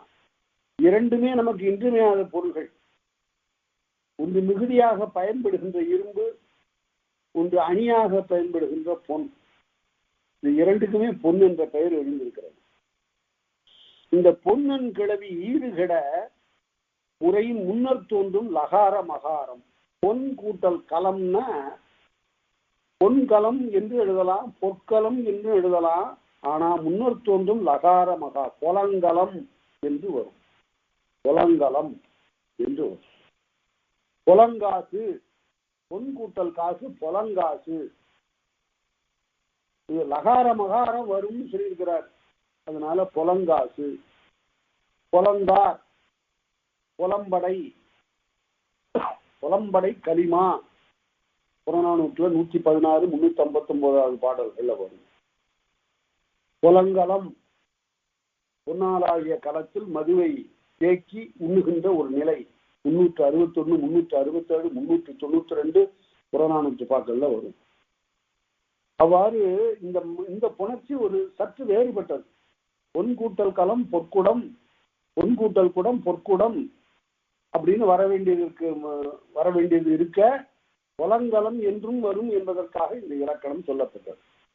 இதுவரையில நாம பார்த்ததெல்லாம் மெல்லொற்று ஈறுகள். இந்த மெல்லொற்று ஈறுகளா சொல்லிட்டு வந்திருக்கிறார். இப்ப சரி, உடனே உங்களுக்கு ஒரு ஐயம் வரணும். முதல்ல வல்லொற்று ஈறுகள் சொல்லலையே அப்படின்னு. வல்லொற்று ஈறு எப்படி வரும்? தாசா தா தா பாரா ஈராக வாரா, இதை ஈராக வாரா. சாக் சாக் சாக்லாம் வராது. மெல்லொற்று தான் ஈரா வரும், அதனால மெல்லொற்று சொல்லிட்டாரு. அடுத்து இடையொற்று ஈறுகளை சொல்ல போகிறார். இடையொற்றுல என்னன்னா யா ரா லா வா லா லா, இந்த 6 எழுத்துக்களை பற்றி பேசக்கூடிய இடம் தான் இடையொற்று ஈறுகள் என்று பெயர். அதாவது 3 இன எழுத்துகளும் நமக்கு இன்றியமையாது. அதனால்தான் நம்முடைய மொழிக்கு பேர் என்ன? தமிழ். தா வல்லெழுத்து, நீ மெல்லெழுத்து, இல் இடையெழுத்து. ஆக வல்லெழுத்து, மெல்லெழுத்து, இடையெழுத்து 3 சேர்ந்து நம்முடைய மொழியில தமிழ் என்று ஆயிடுச்சு. இந்த தமிழ்ங்கிற சொல்லு எப்படி வந்தது அப்படின்னா வேற ஒன்றும் இல்லப்பா. புரட்சி கவிஞர் சொன்னாரு, ஒன்றும் இல்லை, தமிழ் தமிழ் தமிழ் தமிழ் தமிழ் அப்படின்னு சொன்னாவே தமிழ்னு வந்துரும்னாரு. அதாவது இனியது என்று பொருள், வேற ஒன்றும் இல்லை. இந்த தமிழ் என்பதற்கு இனியது என்று பொருள். இனிமையும் நீர்மையும் தமிழ் எனலாகும் என்று நிகழ்ந்து பேசுகிறது. இனிமை நீர்மை என்ற 2 பண்புகளுக்கு பேர் தான்யா தமிழ் அப்படின்னாரு. அதனால இதனுடைய ஒலி எளிமை, ஒலி இனிமை, ஒலி நீர்மை இவற்றை பொறுத்து அது அவ்வாறு பெயர் பெற்றது என்பதுதான் இலக்கணம். அது தெரியாம இது இடுகுறி பெயர். தமிழ் என்பது ஒரு இடுகுறி பெயர், காலங்காலமாக நம்மிடையே வருகின்ற பெயர். ஆனால் அதற்கு ஒரு காரணமும் உண்டு. அதுதான் இனிமை நீர்மை என்ற பண்புகளை பெற்றது என்ற ஒரு காரணம். சரி, இப்ப இடையொற்று ஈறுகளை பார்க்கிறோம். முதல்ல வரிசைப்படியே பார்க்கலாம். யகர இறுதி வேற்றுமை பொருளையும் வல்லெழுத்தையும் அவ்வெழுத்து மிகுமே. நாய், தாய் என்றெல்லாம் சொற்கள் வருகின்ற போது யகர ஒற்று வரும். அப்படி வருகிற போது நாய், நாய்ங்கிற சொல்ல கூட பார்த்தீங்கன்னா நம்ம முன்னாடியே எழுத்ததிகாரத்துல தொடக்கத்திலே பார்த்திருக்கிறோம். இந்த நாய்ங்கிற சொல் எப்படி வந்ததுன்னு கேட்டா இகர யகரம் இறுதி விரம்னு நம்ம அங்க நூற்பாவில் படிச்சிருக்கிறோம். அது நா கூட்டல் இ உயிரெழுத்து அ ஆ இ நா இ நாயி என்பது நாய் என்றும் வரும், நாய் நாயின்னு இருக்கும் என்று அப்படி சொல்லுகிறார். அதாவது அதுக்கு ஏன் அந்த விலங்கிற்கு அப்படி பேருன்னா நாக்கு, அந்த நாக்கு வெளியில வந்து விடுகிறது. அதனால்தான் அதற்கு பார்த்த அடையாளங்கள் இருக்கு. ஓஹோ, நாக்குடையது, எல்லாத்துக்கும் தான் நாக்கு இருக்குன்னா இதுக்கு சிறப்பாக அது வெளியில அப்படி தொங்கி கொண்டிருக்கிறது, அதனுடைய நாக்கை காட்டி கொண்டிருக்கிறது. அதனால நாயி, நாக்கு.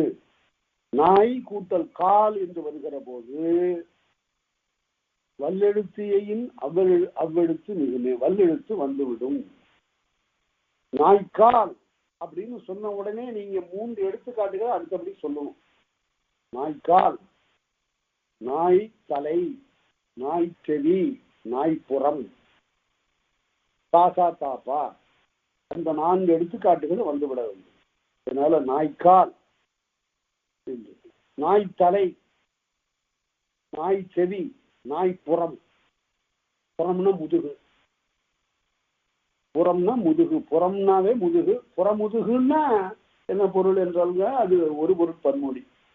புறமுதுகு காட்டி ஓடினான் அப்படின்னா புறத்தே இருந்த முதுகு, அப்ப அகத்தே ஒரு முதுகுன்னு இல்லை.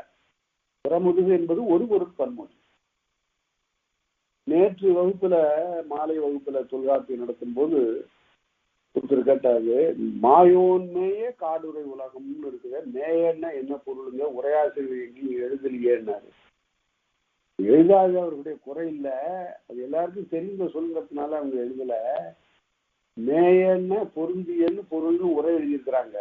ஆனா இந்த சொல்லுக்கு எப்படி வந்ததுங்கிறத நாம பார்க்கும்போது மேவிய என்பதனுடைய இடைக்குறை, மேவியங்கிறது தான் மேயன்னு ஆச்சு, செய்யுள்ள இடைக்குறை விகாரமாக வந்தது. அதுபோல ஒவ்வொருத்துக்கும் ஒரு காரணம் இருக்கிறது. புறமுதுகு காட்டி ஓடினான். அருமையான ஒரு தனிப்பாளர் திறத்துல ஒரு செய்யுள் இருக்கிறது. எங்கள் அவையன் என்றும் முதுகுக்கு இடான் கவசம் அப்படின்னு யாரு ஒட்டக்கூத்தர் பாடும்போது சொன்னாராம், எங்களுடைய சோழ அரசன் எப்பொழுதும் முதுகு கவசம் போட மாட்டான் யாருன்னு. அதாவது அவன் பாண்டியனை படிக்கிறான், உங்க பாண்டிய முதுகு கவசம் போட்டுக்கிட்டு ஓடுறவன் அப்படிங்கிறதுக்காக எங்கள் அபயன் என்றும் முதுகுக்கு இடான் கவசம் அப்படின்னா உடனே புகழேந்தி சொன்னான், அவன் ஏன் உங்க ஆளு உங்க சோழன் ஏன் முதுகு கவசம் போடுறது இல்லைன்னா, எங்க பாண்டிய முதுகுல அடிக்காதவன், யாருடைய முதுகுலையும் அடிக்க மாட்டாங்கிறது தெரிஞ்சுக்கிட்டு தான் அவன் முதுகு கவசம் போடாம போயிட்டு இருக்கிறான். ஒரு வெண்பாவில் இப்படி 2 கூற்றையும் சேர்த்து 2 புலவர்கள் சொன்னதாக கற்பனையாக பாடியிருக்கிறார். இது உண்மை நிகழ்ச்சி அன்றி. அதாவது புகழேந்தி புலவருக்கும் ஒட்டக்கூத்தர் புலவருக்கும் ஒரு பகை இருந்தது என்பது ஒரு கட்டிவிடப்பட்ட ஒரு கதை. அந்த கதைக்கு அணி சேர்க்கக்கூடிய வகையில பல பல பாடல்களை புனைந்து தள்ளி இருக்கிறார்கள் பின்னால வந்து புலவர். அதனால அவ்வப்போது ஒவ்வொரு காலத்துல பாடப்பட்ட பாடல்களுக்கெல்லாம் ஒரு பின்புலம், ஒரு கற்பனை இதெல்லாம் இருக்கும். அவ்வாறு வருவதுதான் புறமுதுகு ஒரு பொருட்பண்பு. அடுத்தது தாயன் கிழவி இயற்கையாகும். மிக இன்றிமையாத ஒரு நூற்பா இருக்கு. தாயன் கிழவி இயற்கை. தாய்ங்கிற சொல்லு காசா தாப்பா வந்தா மிகா. நாய்க்கு மிகும், நாய்த்தலை, நாய்ப்புறம், நாய் செவின்னு எல்லாம் வரும். ஆனால் தாய்க்கு வருகிற போது தாய் கை, தாய்க்கைன்னு வரக்கூடாது. அப்படி பார்த்தால் தாய் தமிழ்னு தான் எழுதணும். எல்லாரும் தாய் தமிழ்னு எழுதுறாங்கன்னா என்ன செய்யறது? இலக்கணம் தாய் தமிழ் தான். ஏன் தாய் தமிழ்னு எழுதக்கூடாதுன்னு கேட்டா, தாய் தமிழ்னு எழுதுனா தாவி செல்லுகிற தமிழ்னு பொருள். அதனால அவரு சரியாக அதற்கு இலக்கணம் சொல்லுகிறார், இயற்கையாகும். ஆனா தமிழ்த்தாய்ன்னு எழுதலாம். தமிழ்த்தாய்னு இருபெயரொட்டு பண்பு தொகை. எப்படி? தாய் என்பது பொதுப்பெயர், தமிழ் என்பது சிறப்பு பெயர். 2 பேர்கள் ஒட்டி வந்ததுனால இருபெயரொட்டு பண்பு தொகை. அங்கு மிகு என்பது இலக்கணம். அதனால தமிழ்த்தாய்ன்னு எழுதலாம். ஆனால் தாய் தமிழ் என்று எழுதியிருக்கிறாரு, திருவிகா கூட எழுதியிருக்கிறாரு. அதெல்லாம் காலத்தால் வந்த மாற்றம் என்று கொள்க. அவ்வளவுதான். தாய் தமிழ் என்பது இலக்கணம். ஆனால் அதுவே அந்த தாய்ங்கிற சொல்லு மகன் என்பதோடு சேர்ந்து வந்தால், மகன் வினை கிளப்பின் மகன் தொடர்பாக ஒரு தொழிலை குறித்து வருமானால் அது முதலிலை ஏற்றே. முன்பு சொன்னது போல, நாய்க்கு சொன்னது போலவே இங்கும் ஒற்று மிகும். இப்படி மகன் கூட்டல் தாய் கூட்டல் கலகம் வச்சுங்க. மகனும் தாயும் கலகம் பண்ணிக்கிட்டாங்கன்னா மகன் தாய் கலாம், மகன் தாய் கலாம், அங்கு ஒற்று மிகும். தாய் தமிழ் என்று சொல்லுகிற போது மிகாத ஒற்று தாய் கலாம், மகன் தாய் கலாம், மகன்கிற சொல்லோடு சேர்ந்து வரும்போது மகன் தாய் கலாம், தாய் கலாம், அங்கு ஒற்று மிகும் என்றார். மகனும் தாயும் கலகம் செய்தார்கள், கலகம் செய்து கொண்டார்கள் என்று பொருள். இந்த கலகம்ங்கிற சொல்லுக்கு கலாம்னு இருக்கு. கலாம் என்றால் கலகம் என்பதனுடைய மறு, அது கலாம் குழப்பம் என்று பொருள். அதனால்தான் அப்துல் கலாம்னா அது இஸ்லாமிய பேரு. அங்க இது மாதிரி பொருள் இல்லை. அவரை போல ஒரு அமைதியான சாந்தமானவர் ஒருத்தர் இல்லை. அதனால அவரை போய் அந்த கலாம் எல்லாம் சில பேர் அவர் கலாம் தானே அப்படின்னு சொன்னதெல்லாம் பிழை. அதனால கலாம் என்றால் கலகம் என்று பொருள். மகன்தாய் கலாம்.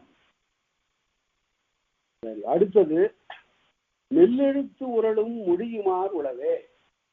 மெல்லெழுத்து வரக்கூடிய உரளும் உரைச்சி பெறுகின்ற வருதலும் வராமையும் உடைய சொற்களும் இருக்கின்றன. என்ன சொற்கள்? யகர மெய்யினை ஈராக உடைய சொற்கள். வேய் என்பது ஒரு சொல். அது என்ன வேய்? வேய்னா மூங்கில்னு பொருள். ஏன் மூங்கிலுக்கு வேய் என்று பொருள் யாராவது சொல்லியிருக்காங்களா? நிகண்டுல சொல்லியிருக்குதா? இல்லை. பிறகு இதெல்லாம் நாம தான் பார்த்து பகுத்து அறிந்து கொள்ள வேண்டும். வேய் என்பது அந்த காலத்துல வீடுகளுக்கு மேல கூரை வேய்வதற்கு பயன்படுவதனால அது வேய்னு பெயர். வேய மூங்கிலை வெட்டி உருட்டை கழிகளாகவும் உடைத்து பகுதி பகுதியாக உடைத்தும் பிளாச்சாகவும் தடியாகவும் மூங்கில் மரமாகவும் வீட்டிற்கு வேய்ந்து கொள்வது வழக்கம். அதனால அதுக்கு வேயின்னு பேர். அந்த ஒரு மூங்கிலை வெட்டுனா அதுல ஒரு கணு, ஒரு குறை வரும். ஒரு குறைன்னா ஒரு பகுதி, ஒரு முழம் 2 முழம், அதுக்கு பேரு வேய்ங்குறை. வேய் கூட்டல் குறைந்து வருகிற போது அங்கு மெல்லெழுத்து ஆகும். வேய்குழல் என்று வருகிற போது புல்லாங்குழல். நம்ம தமிழருடைய அறிவை பாருங்க. மூங்கில் என்பது ஒரு புல்லுன்னு சொன்னான். புல்லின் இனம். பனையும் ஒரு புல், தென்னையும் ஒரு புல், மூங்கிலும் ஒரு புல். இதெல்லாம் புல் வகையை சார்ந்தவை என்பதனை மரபியல்ல பேச போறான். இதெல்லாம் புல்லினம், நெடுக வளர்கின்ற ஒரு புல்லினம். அதனால்தான் பனம்புல் இருக்குத. பனம்புல்லுன்னா பனை மரம். நாம தான் இப்ப பனை மரம்னு சொல்லிட்டு இருக்கிறோம். அது ஒரு புல் இனத்தை சார்ந்த ஒரு மரம். அது அந்த புல்லு மழை துளி ஒரு சிறிதும் இல்லாத நிலத்தில் கூட தோன்றும், அங்கேயும் முளைக்கும். பசும்புல் தலை காண்பு அரிது அப்படின்னு அந்த இடத்துக்கு ஒரு உரையாசிரியர் எழுதுனா பனம்புல் கூட முளைக்காது, பனைமரம் கூட முளைக்காதுன்னு எழுதணும். ஏன்னா அது ஒரு புல்லுங்கிறதுனால அது பனைமரத்தை குறிப்பது என்பது ஒரு கருத்தாக இருந்தது. வேய்ங்குழல், புல்லாங்குழல் அப்படின்னு போது வேய்ங்குழல் என்பது யகர ஒற்று வந்தது. அது மெல்லொற்றை பெறும். வேய்ங்குறை, வேய்க்குறை. மெல்லெழுத்து உரளும் சொன்னதுனால வேய்ங்குறை என்றும் வரும், வேய்க்குறை என்றும் வரும். மெல்லெழுத்தும் வரும், மெல்லெழுத்தும் வரும் என்பதற்காக அவ்வாறு சொல்லப்பட்டது. அடுத்தது அல்வழி எல்லாம் இயல்பென மொழிவ. நாய்க்கால் என்பதற்கு மிகும் என்று சொன்னால் அது வேற்றுமை தொகை. நாயினது கால். அல்வழின்னு அப்படி இல்லை, நாய் கடிது. நாய் கடிதுன்னு என்ன பொருள்? நாய் ஜாக்கிரதைன்னு பொருள். அதாவது கடிக்கிற நாயா இருக்குங்க அப்படிங்கிறத உணர்த்துவதற்காக சொல்லுவது. நாய் கடிது, காய் சிறிது, வாய் பிளந்தது, ஏய் பிளந்தது என்றெல்லாம் வரக்கூடிய இடத்துல எல்லாம் இயல்பென மொழிவ. எந்த ஒற்று மிகாது. நாய் கடிது, காய் சிறிது, வேய் பிளந்தது, வாய் பிளந்தது, வாய் பிறந்தது என்றெல்லாம் வரும். அடுத்து ரகார இறுதி யகார இயற்றே. இப்ப இதுவரையில யகரத்துக்கு சொன்னாரு. இடையொற்று, இடையொற்றாகிய முதல் இடையொற்று யகரம், அது முடிஞ்சது. அடுத்தபடி ரகரத்தை எடுக்கிறார். இது மொழிக்கு முதல்ல வராதுங்கிறத நாம பார்த்துட்டோம். ரப்பர்ங்கிறதெல்லாம் வராது, தமிழ் சொல் இல்லை. ரகரம் மொழிக்கு முதல்ல வராது, ஆனா மொழிக்கு இறுதியில வரும். வேர் மொழிக்கு இறுதியில வந்திருக்கிறது. மொழிக்கு ரகர மொழி இறுதியில வரக்கூடியது எல்லாத்தையுமே தமிழ் சொல்லி சொல்லிடக்கூடாது. கார்ங்கிறது தமிழ் சொல் இல்லை. தமிழ் சொல்லு தான். அது மேகத்தை முகிலை உணர்த்துமானால் கார், அது முகிலை உணர்த்துமானால் அது தமிழ் சொல். ரகார இறுதி யகார இயற்றே. அது ரகரத்துக்கு இலக்கணம் யகரத்துக்கு நான் சொல்லிட்டேன்ல, அங்க பாத்துக்க. அங்க என்ன சொன்னாரு அப்படின்னா நாய்க்கால்னு சொன்னார். வல்லொற்று மிகும் என்று சொன்னார். அதே இலக்கணம் தான் இங்கேயும். நாய்க்கால் போல 358 சொன்ன இலக்கணம் தான் இங்கேயும் அப்படின்னு சொல்லிட்டார். ரகார இறுதி யகார இயற்றே. தேர்கால், தேர் ரகர ஒற்று. தேர்கால், தேர்கால்னு தேரின் சக்கரம் என்று பொருள். தேர்கால் என்று பொருள். அதே போல வேற்றுமையில தேரினது கால், 6ஆம் வேற்றுமை தொகை. அதே போல அடுத்தது ஆறும் வெதிரும் சாரும் தீரும் மெல்லெழுத்து மிகுதல் மெய்வரத்தொன்று. எப்படி அத பெயர்களை எல்லாம் ஒத்த சொற்களை, ஒத்த பெயர்களை ஒன்றா தொகுத்து சொல்றாரு பாருங்க. இதுக்கு பேர் தொகுத்து சுட்டல்னு உத்தியில இதற்கு ஒரு பெயர். ஆறுன்னு ஒரு மரம். அது என்ன மரம்? ஆறுங்கிறது போந்தை வேம்பே ஆரணவரும் மாபெரும் தானையர் என்பது தொல்காப்பி. ஆறுனா ஆத்தி மரம். ஆத்தி மரத்துக்கு பேரு ஆர். ஆறும் வெதிரும் வெதிர்ன மூங்கில். வெதிரும் சாரும், சாருங்கிறது ஒரு மரம், சார்னு ஒரு மரம். பீரும் அது கொடி, தீர்க்கங்கொடி. இந்த 4 மெல்லெழுத்து மிகுதல் மெய்வர தோன்றும். இந்த 4ம் ரகர ஈறு உடையவை. இவை மெல்லெழுத்து பிறக்கும் தோன்றும். ஆறுங்கோடு, ஆறுங்கோடு, ஆறுங்கிளை, ஆறுந்தலை, ஆறுஞ்சிறை என்று வரும். வெதிர்ந்தடி, சார்ங்கோல், பீர்ங்கொடி என்று வரும். இந்த பீர்ங்கொடி என்றால் தீர்க்கங்கொடி என்று பொருள். சாரன்கிழவி காழ்வையும் வலிக்கும். சார்ங்கோடு என்று சொன்னவர், சார்ங்கோல் என்று சொன்னவர் அங்கு வல்லெழுத்தும் வரும்னு சொன்னார். இந்த சாருக்கு மட்டும் சார்கால் என்று வரும். கால்னா வைரம்னு பொருள். நல்ல முற்றிய மரத்துக்கு பேரு, வைரம் முற்றிய மரத்துக்கு பேரு கால். கால் முற்றிய, கால்னா முற்றியன்னு பொருள். சார்கால் என்றால் முற்றிய சார் என்ற மரம் என்று பொருள். கால்னா வித்து என்றும் பொருள், விதை என்றும் பொருள். சார்கால் என்றால் சார் மரத்தினுடைய வித்து, விதை என்றும் பொருள். அடுத்தது பீரன்கிழவி அம்மோடு சிவனும். பீர் என்ற அந்த கொடிக்கு உள்ள பெயர் அம் என்பதனையும் பொருந்தும். பீரங்கோடு, பீர்க்கு கூட்டல் ஏன் இங்க சொல்லலன்னா, பீர்க்கு என்பதுல கூ ஈறு, அந்த கூ ஈரை பத்தி இங்க பேச்சு இல்லை. இங்க ரகர விட்டு மட்டும்தான் பேச்சு. அதனால பீர் கூட்டல் கோடு, பீரங்கோடு, அம் சாரியை பெறும் பீரங்கோடு. திருவள்ளுவர் ரொம்ப சுருங்க சொல்லி விளங்க வைப்பவர். போய் என் தலைவி சொன்னாலாம் தோடிக்கிட்ட, நான் போய் அவர்கிட்ட போய் என்ன சொல்றது அப்படின்னு கேட்டான். தலைவன்கிட்ட போய் நான் என்ன சொல்றது, ஒன்னும் சொல்ல வேணாம், நீ இந்த தீர்க்கம்பூவை காட்டிட்டு வாங்க. தீர்க்கம்பூவை காட்டினா என்ன தெரியும் என்றால், தீர்க்கம்பூ நிறம் இழந்தது போல இந்த தலைவியும் பிரிவினாலே நிறம் இழந்திருக்கிறாள் என்பதனை குறிப்பால் உணர்த்தும் அப்படின்னு சொல்றார். அதுபோல இந்த தீர்க்கம்பூ அந்தி பொழுது மலர்வதற்கு அடையாளம். அதே போல அது தலைவியினுடைய நிறம் மாறுதலுக்கும் அடையாளம். அது திருவள்ளுவர் எடுத்து சொல்லுவார். அடுத்தது லகார இறுதி. இப்ப யாரா முடிஞ்சு போச்சு. அடுத்தது லகரம்.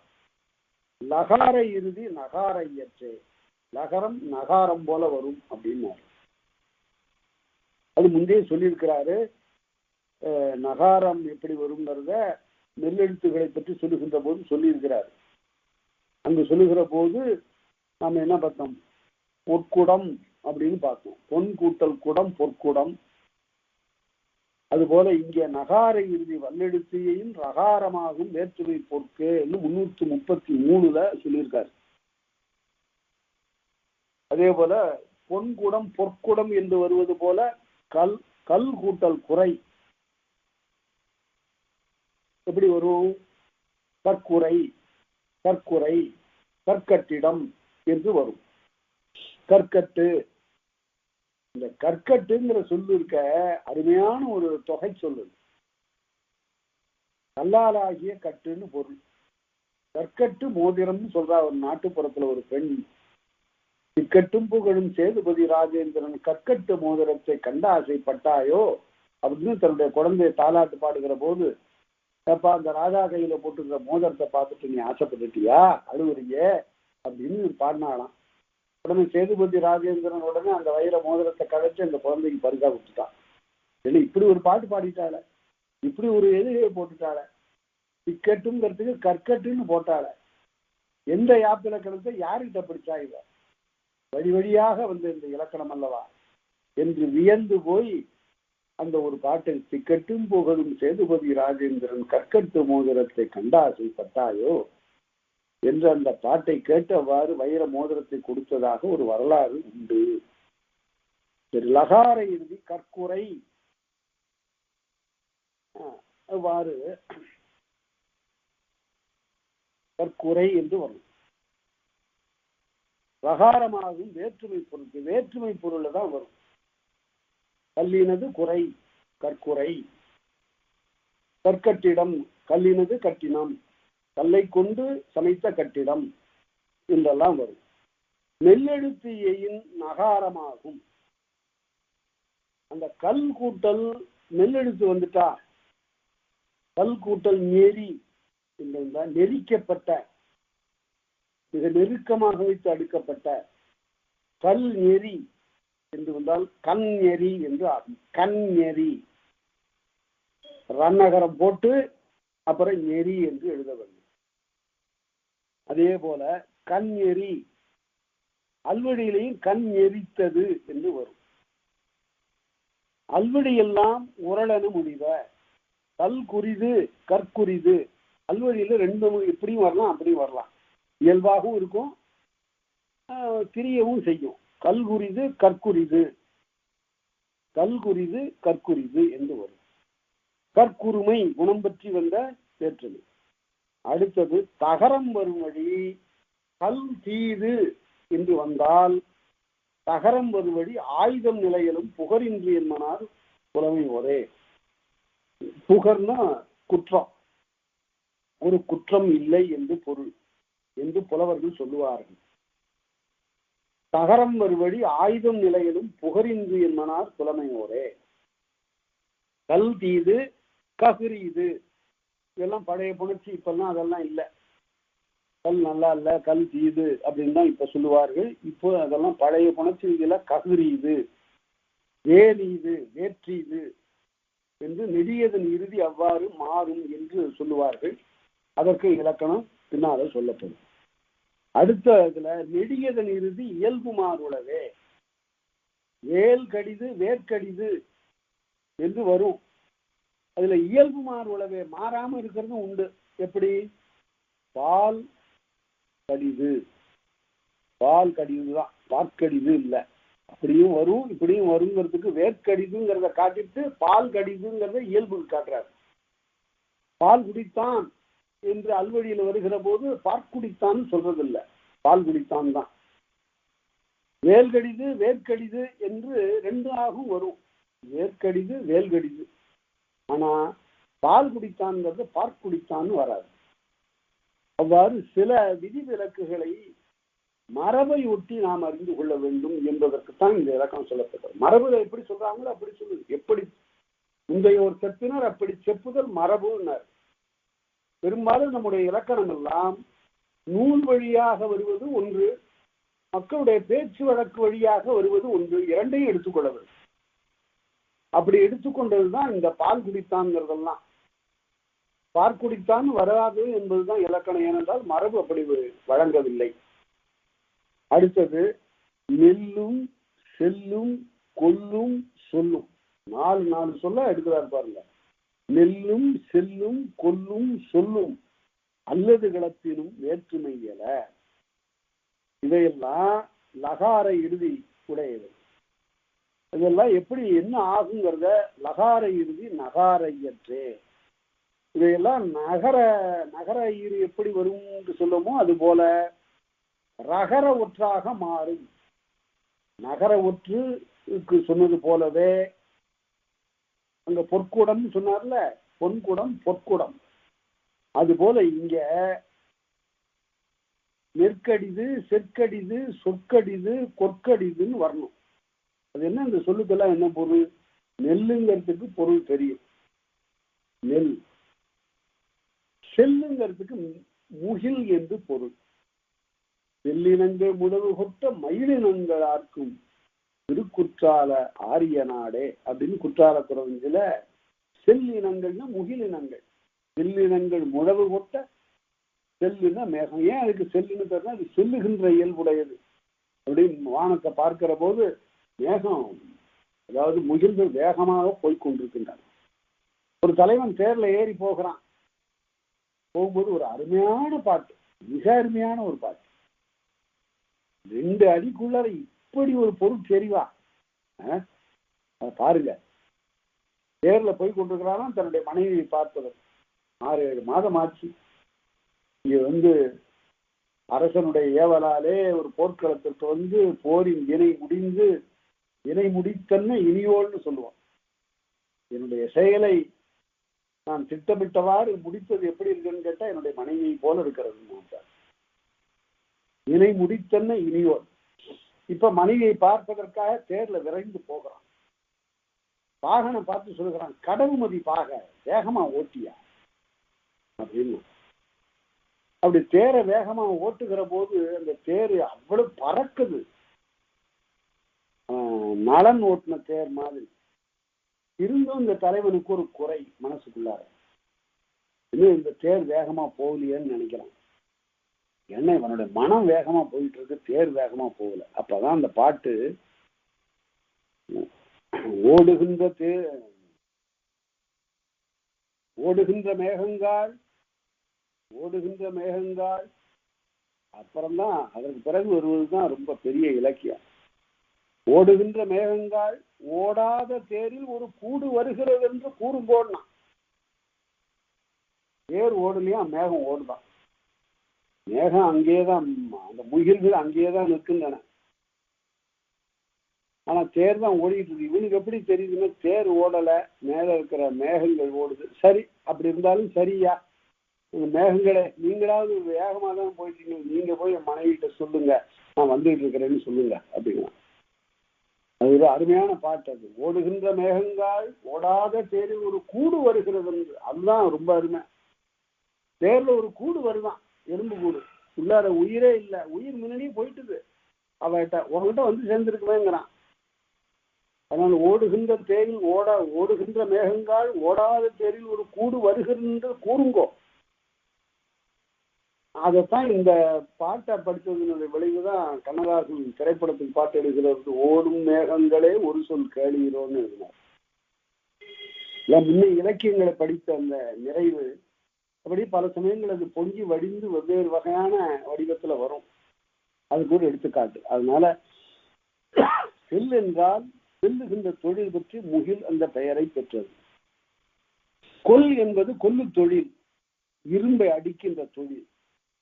சொல் என்பது தெரியும் நமக்கு, பொருளுடைய ஒரு சொல்.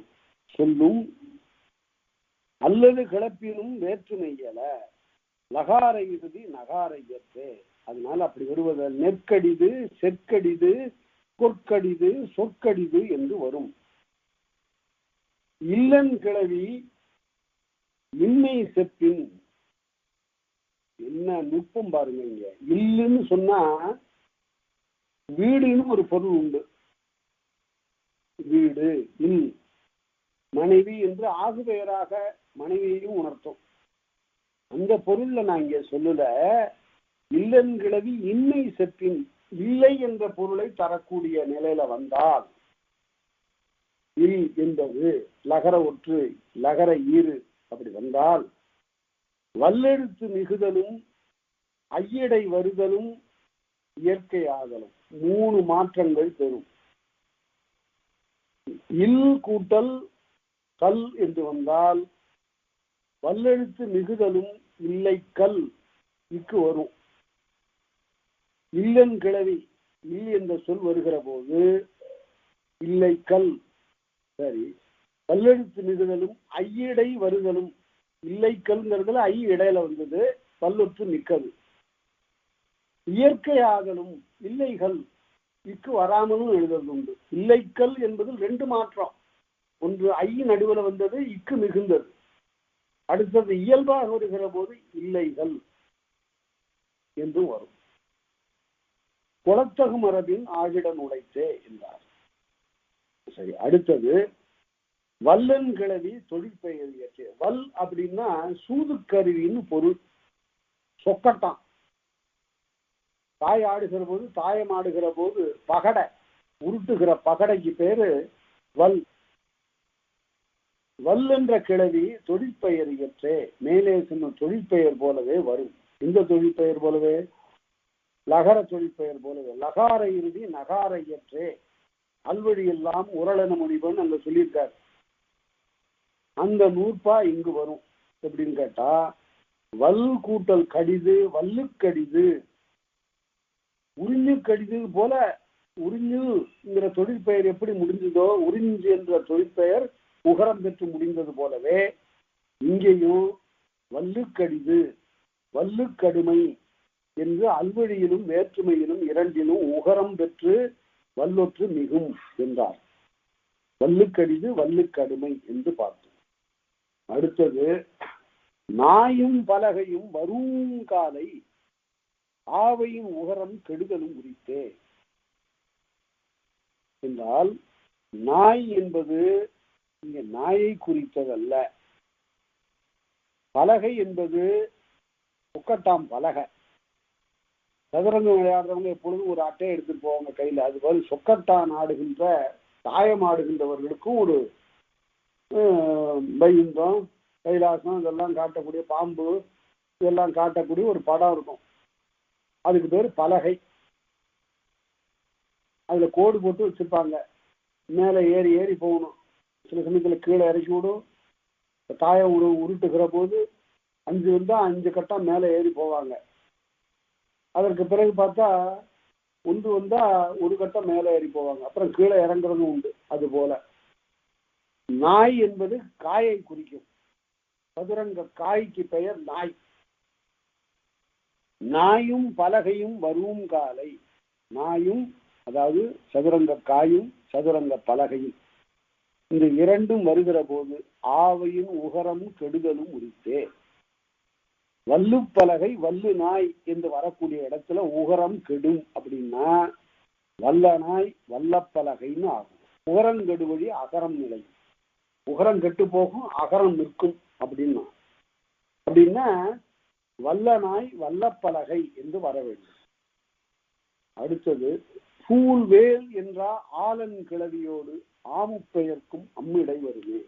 3 மரத்தினுடைய பெயர். பூல் என்பது ஒரு மரத்தினுடைய பெயர். வேல் என்பது ஒரு வேல மரம். வேல் என்பது ஒரு மரத்தினுடைய பெயர். ஆல் என்பது ஆலமரம். இந்த 3க்கும் அம் என்ற சாரியை நடுவிலே வரும். கூலங்கோடு, கூலங்கிளை, கூலந்தலை, கூலம்புறம், வேலங்கோடு, வேலந்தலை, ஆலங்கிளை என்றெல்லாம் வரும். ஆலங்குடி என்றெல்லாம் வரும். மயிலை ஸ்ரீ வேங்கடசாமி ஒரு முறை சொன்னாரு, ஆலங்குளம் அப்படின்னு இருக்கு. உடனே ஆலமரத்தை உடைய குளம்னு சொல்லக்கூடாதுங்க. ஆல் என்பதற்கு தண்ணீர் என்றும் ஒரு பொருள் உண்டு. அம் என்பதற்கு தண்ணீர் என்றும் ஒரு பொருள் உண்டு. ஆலங்குளம் என்று சொன்னார். அதனால ஆலங்கட்டி அப்படின்னா தண்ணீர் கட்டி என்று பொருள். ஆலங்குளம் என்றால் நீர் நிறைந்த குளம் என்று பொருள். அந்த ஆலமரத்துக்கு வேலை இல்லை.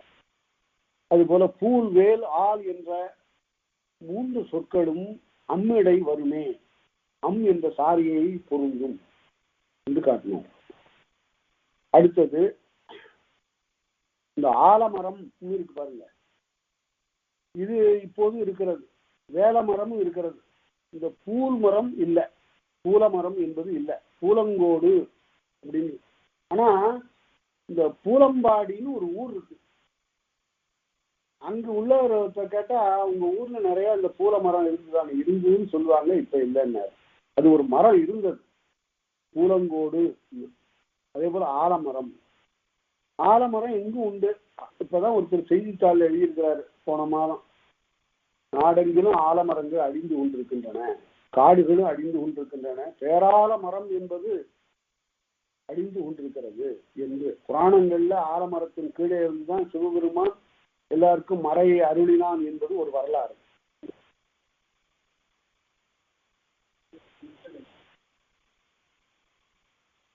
இவ்வாறு வருவது வரலாறு.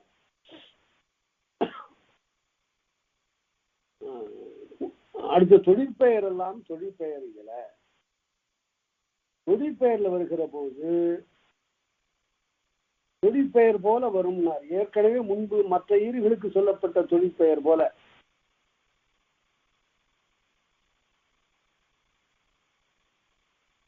தொழிற்பெயர் எல்லாம் தொழிற்பெயர்களை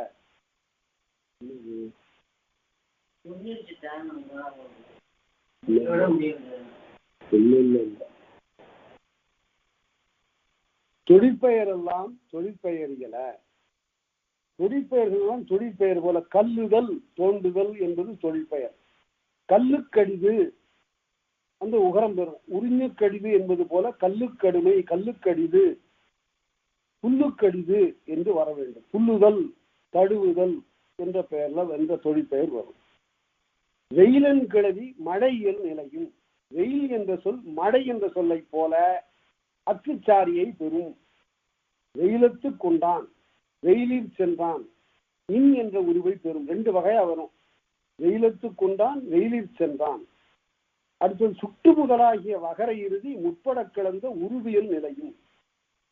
சுட்டு முதலாகிய வகர இறுதினா அவ்வு இவ்வு அவை வருகிற போது பற்றுச்சாரியை பொருந்தும்.